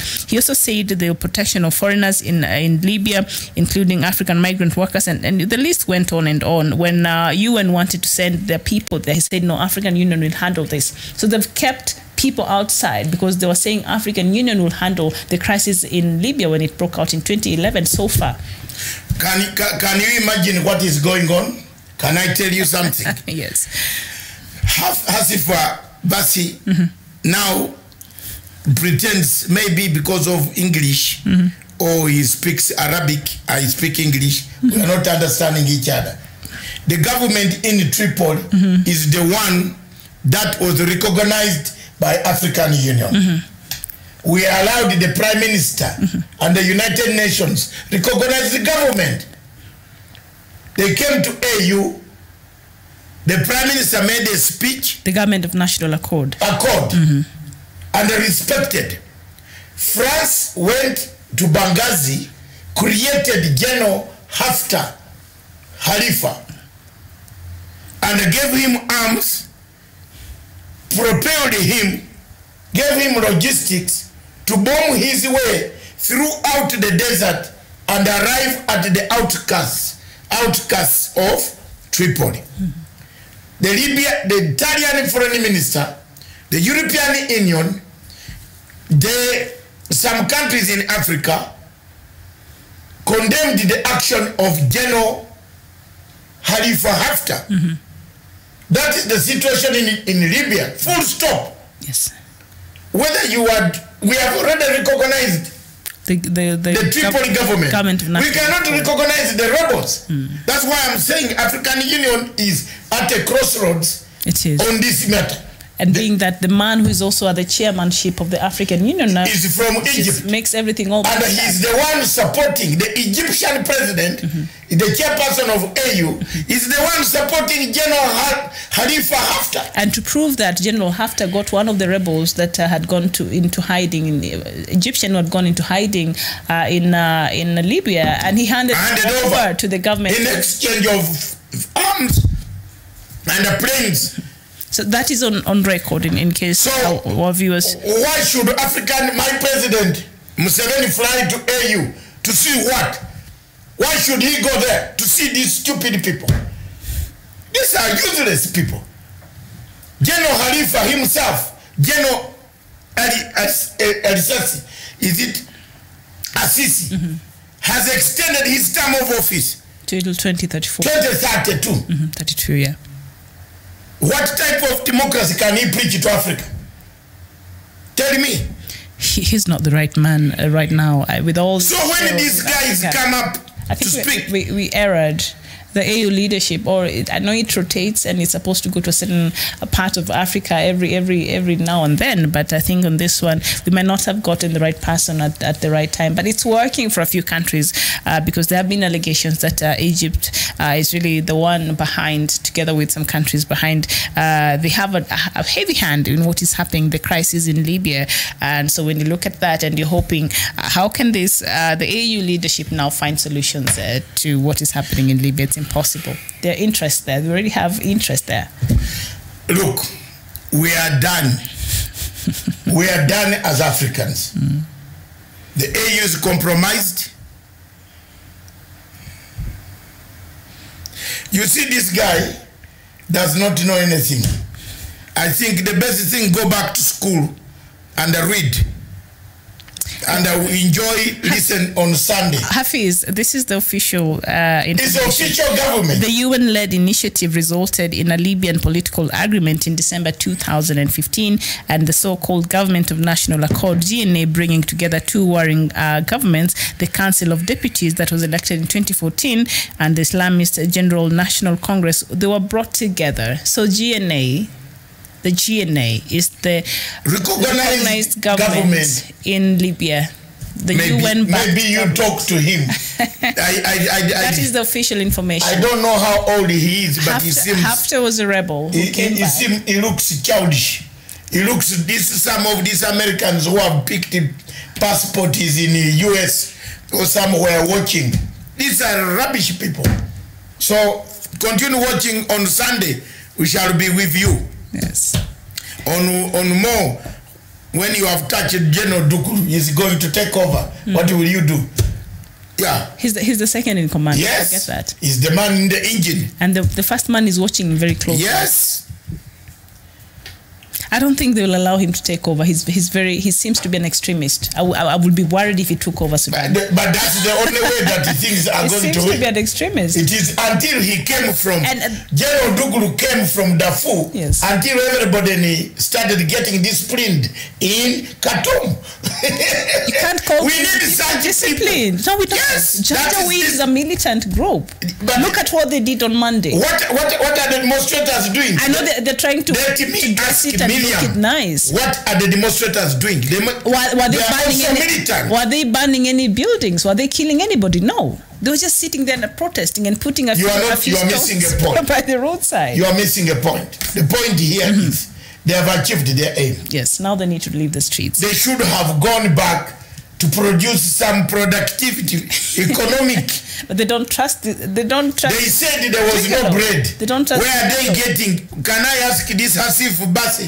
Where do you get your bread supply now? Hafiz, are you in Sudan? Wherever he is, he doesn't even tell. He doesn't even know. These guys said there was no bread in Khartoum. That's why we are rising against Bashir. Now, where are you getting your bread? And how will you get your bread if you stay on the streets every day? Every day. How will you produce for this country? You are making our aircrafts. I think they understand that. No, wait. Let's hammer these people home. Comes with a price. Sometimes you have to pay the price for democracy. Paying the price by making them suffer. They believe that a dictator. Kenya Airways. Right now, they don't care about Kenya Airways. They care that they have them. They don't care. Then we don't want them. That is not their priority. We don't want them. Like this half, if they are here, they better go. Because, honestly. Yes. Look here. Kenya Airways has suspended flights to Sudan. Sudan is the flight path of Kenya. Yes. Not only Kenya. Is of all the aircraft going down to Mauritius Sudan and Egypt normally, yes. That's the corridor. Yes. You can't go to South Africa unless you pass this other area. You can't fly into Tanzania. You can't fly into Uganda. You can't fly into Democratic Republic of Congo unless you pass the other Accra stretch. You cut through Atlantic Ocean.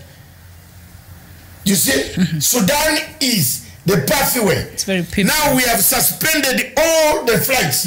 That's an economic crisis for the region. For Kenya Airways. How many people want to go to Khartoum who have now asked for their refund? We are losing money. When the people have achieved their aim already, why don't they just go back?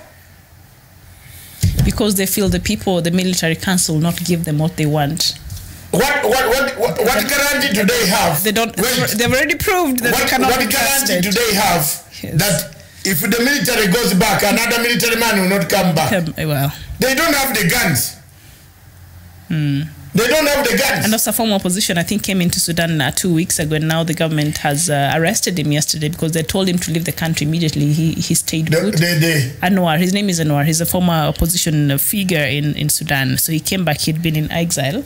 So he came back. A militarist, Islamist. He was not an Islamist. He's an opposition. He's a Islamist opposition. I know him. Anwar. You know, he was told to leave. You know, look here. There are so many things, Mama, which are happening that we must be very careful about. Because this one could be a boiling point for all of us. It is. It is a boiling point. It's worrying. It should worry us. I can see the situation in Juba becoming even worse. More volatile. You know, anybody could arm Riek Machar today. It's possible. And guess what will happen? He will take over the triangle, the what, everything will be gone. Umesikia? Umenisikia? Everything will be gone. Abiy, will be under the control of the army from the north. What will you do? And the Nile, is it the Nile state? It's already going through some yes turmoil. You know, we have to be careful. Those people who are just shouting here, Jamen, be careful. This could change the dynamics. And I don't think the East African leaders are sitting watching.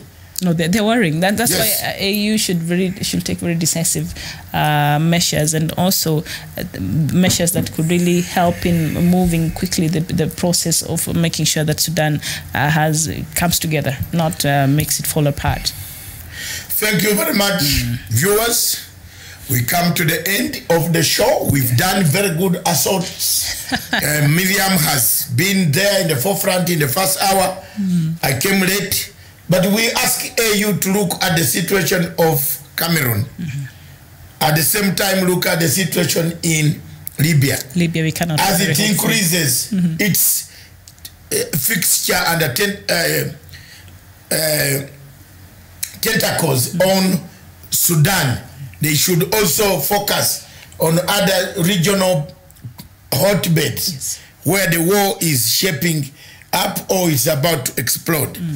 Therefore, African Union has done too little, has come too late, done too little, and leaves a disaster. It is like exactly Kofi Annan. Miss Jane come lately. Yes. Okay. Kofi Annan comes in, does too little. Too late. Too late. Says sorry, sends a card. We are sorry for the UN and the people who died. That's it. We are left in a quagmire state. That's the life that we lead as Africans. So until we get our say, Abdasalam Ahmed, my friend, this is the man. He said, a Somali proverb says, an elephant does not see the little bird on his back, but rather comments on the elephant's bird. Kenya must learn to accept ICJ verdict. Okay. He has brought this ICJ thing every day. By the way, the best Kenya could do now is to resurrect international activism on the matter before the ruling. And that's the advice I give them. First, we must talk to those guys buying the blocks, not to. I know how to crack that. I think it was yesterday in the papers. And you dissuaded them. You tell them no way. If you go there, you will be losing your money. We are not doing that. Lobby. You know, as Youth of Kenya doesn't do lobby. Someone has taken over everything. Lobby, what, everything. They move with it. And now this is going to wake up. You remember they moved with the ICC matter in the briefcases, where Tangola was with it in the briefcase all the time. He never wanted anybody to touch it until it became very sour. You know, now they are moving with this ICJ issue in the briefcase. They keeping it as a secret. This thing is not very good. When that verdict comes, those guys will now pay Somalia money. There will be a conflict. Believe me or not. Yes, and before we leave, one of our viewers here, Dak, has been asking, has been very persistent in this question. He's been asking, and he's wondering why we are not answering. So he's wondering why, like there were the Nuer, 20,000 of them were killed in South Sudan, and the African Union was quiet.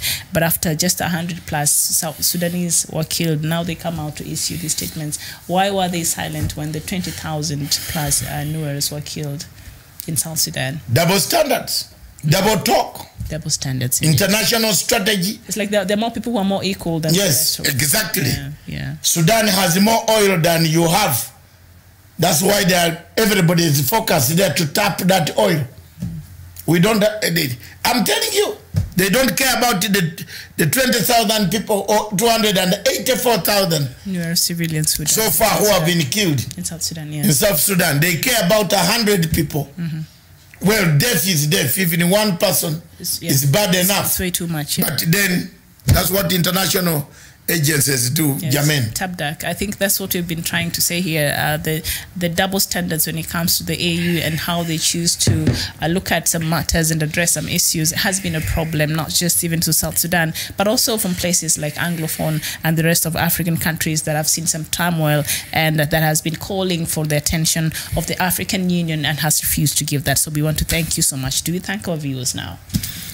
I think so. Thank you. I want to thank you who has been here for the entire It's a pleasure. morning. I came in the last hour. I've done my best. I have done the clip of the Chief Justice. It will be circulated all over under the name of Africa School of Thought. I believe that the Chief Justice of Kenya is quietly plotting a regime change and a constitutional coup. By him announcing those things in London, everybody in Kenya is not saying things are saying things are good, but people are saying, why did he go out there? Yet he could have come and sat down with Uhuru Kenyatta and J.B. Muturi and said, we are heads of this department. Where is the weakness? He didn't.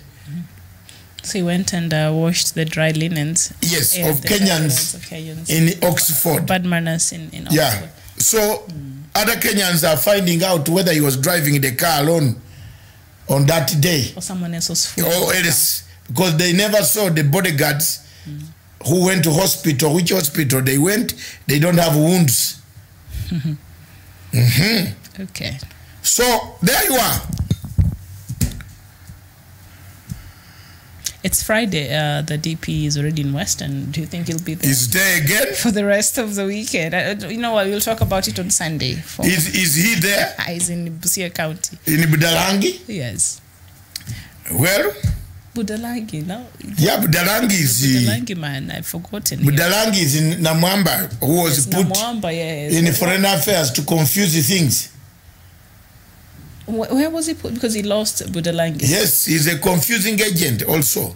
Namwamba. Very confusing. Ababu. Yes. He's become very quiet. Just his role is to dress up around and walk around here with his cheap suits. So the DP Ruto is... I'm always very... You know, if you are not frank with these things, Namwamba does not add value to the foreign office. Monica does add value. What is his position? Remind me again. Is the assistant Monica, Dr. Monica Juma adds value. He's the deputy of the CS purportedly, but Namwamba does not add value. Is it purportedly, or he received the salary for that? He received, but I don't. Nani has gone to disagree with the cases. Okay. Namwamba was put there to be a shamba boy of Ruto. To get information in that ministry. There was nothing. He doesn't do anything. You think now I'm talking, I've started talking frankly. There was nothing there. Namwamba just collects information on behalf of Ruto and takes it. It's Dr. Monica Juma has done a great job. Foreign affairs. Yes, she tries and she's tried. Because Namwamba cannot even tell you what he can help you. What international politics does he know?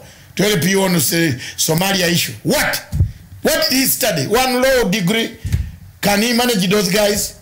One law degree is enough. How many? To do what? To reason. To do what? You need an international exposed. Jamen, let's talk the truth. You're right. Okay, let me go get more degrees then. We'll see you here on in fact, if there is encouragement, yes. I do. All right. Good. It's important. I will encourage you, even if the third, I finished mine, the third one, I'm going to graduate when is it? September. And you have not said. Now I'm leaving. So how are you supposed to throw That's a party? Degree number 3. How is Steve supposed to throw a party? Actually, number 4. Hey, stop running away from the question. How is Steven supposed to throw a graduation party and you've not told us? I was going to tell you. Okay. Strategic management from... we need it in time so that you're able to... So you better prepare. Are you going with us? No, I'll just be You'll here. be accompany with me because there will be nobody on the station. Stephen, it is not here. I did it with Roehampton University. In UK? Yes. Okay. So you'll go with Stephen. I'll just be here. I'll go with my children. Some of them will accompany me wherever they are. Yes. And then we shall do a Skype from there for you. Yes. That would be lovely.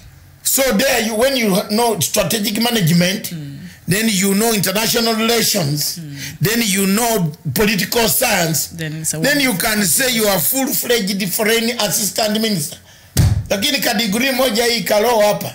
Where you have not even won a case between a cat and a rat. Chesa didn't even have any, and he was... I heard that was even worse. I don't know what's wrong with our Luya community. No, forget Luya community, just hold on. Yes, no, a Chesa. No, of all people, you carry a Chesa and educated people in Luo community that you give a Chesa who cannot even explain why he collects women from Pakistan. Now, there's a news flash in the breaking news. He actually went to school, and he said between now and 2022 he would have had his master's degree. Remember, he's a class 7 dropout allegedly. So people are wondering what kind of magic will he do in the 3 years. He would acquire his KCPE, which he can if he registers, KCSE at the same time, a degree, and then a master's for him to be able to run as a governor for his county. So people are questioning that, but hey, he's back to school apparently.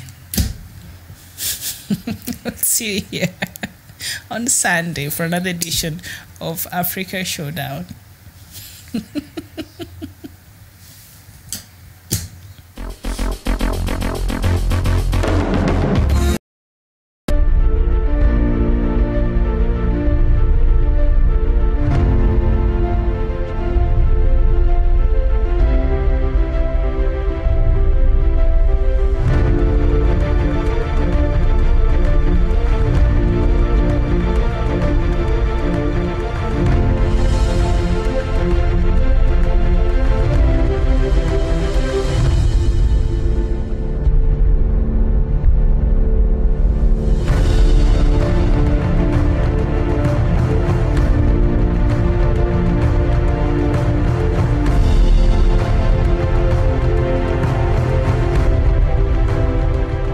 Peace must be our goal and our guide. And all that we strive for as a human family, dignity and hope, progress and prosperity, depends on peace. But peace depends on us.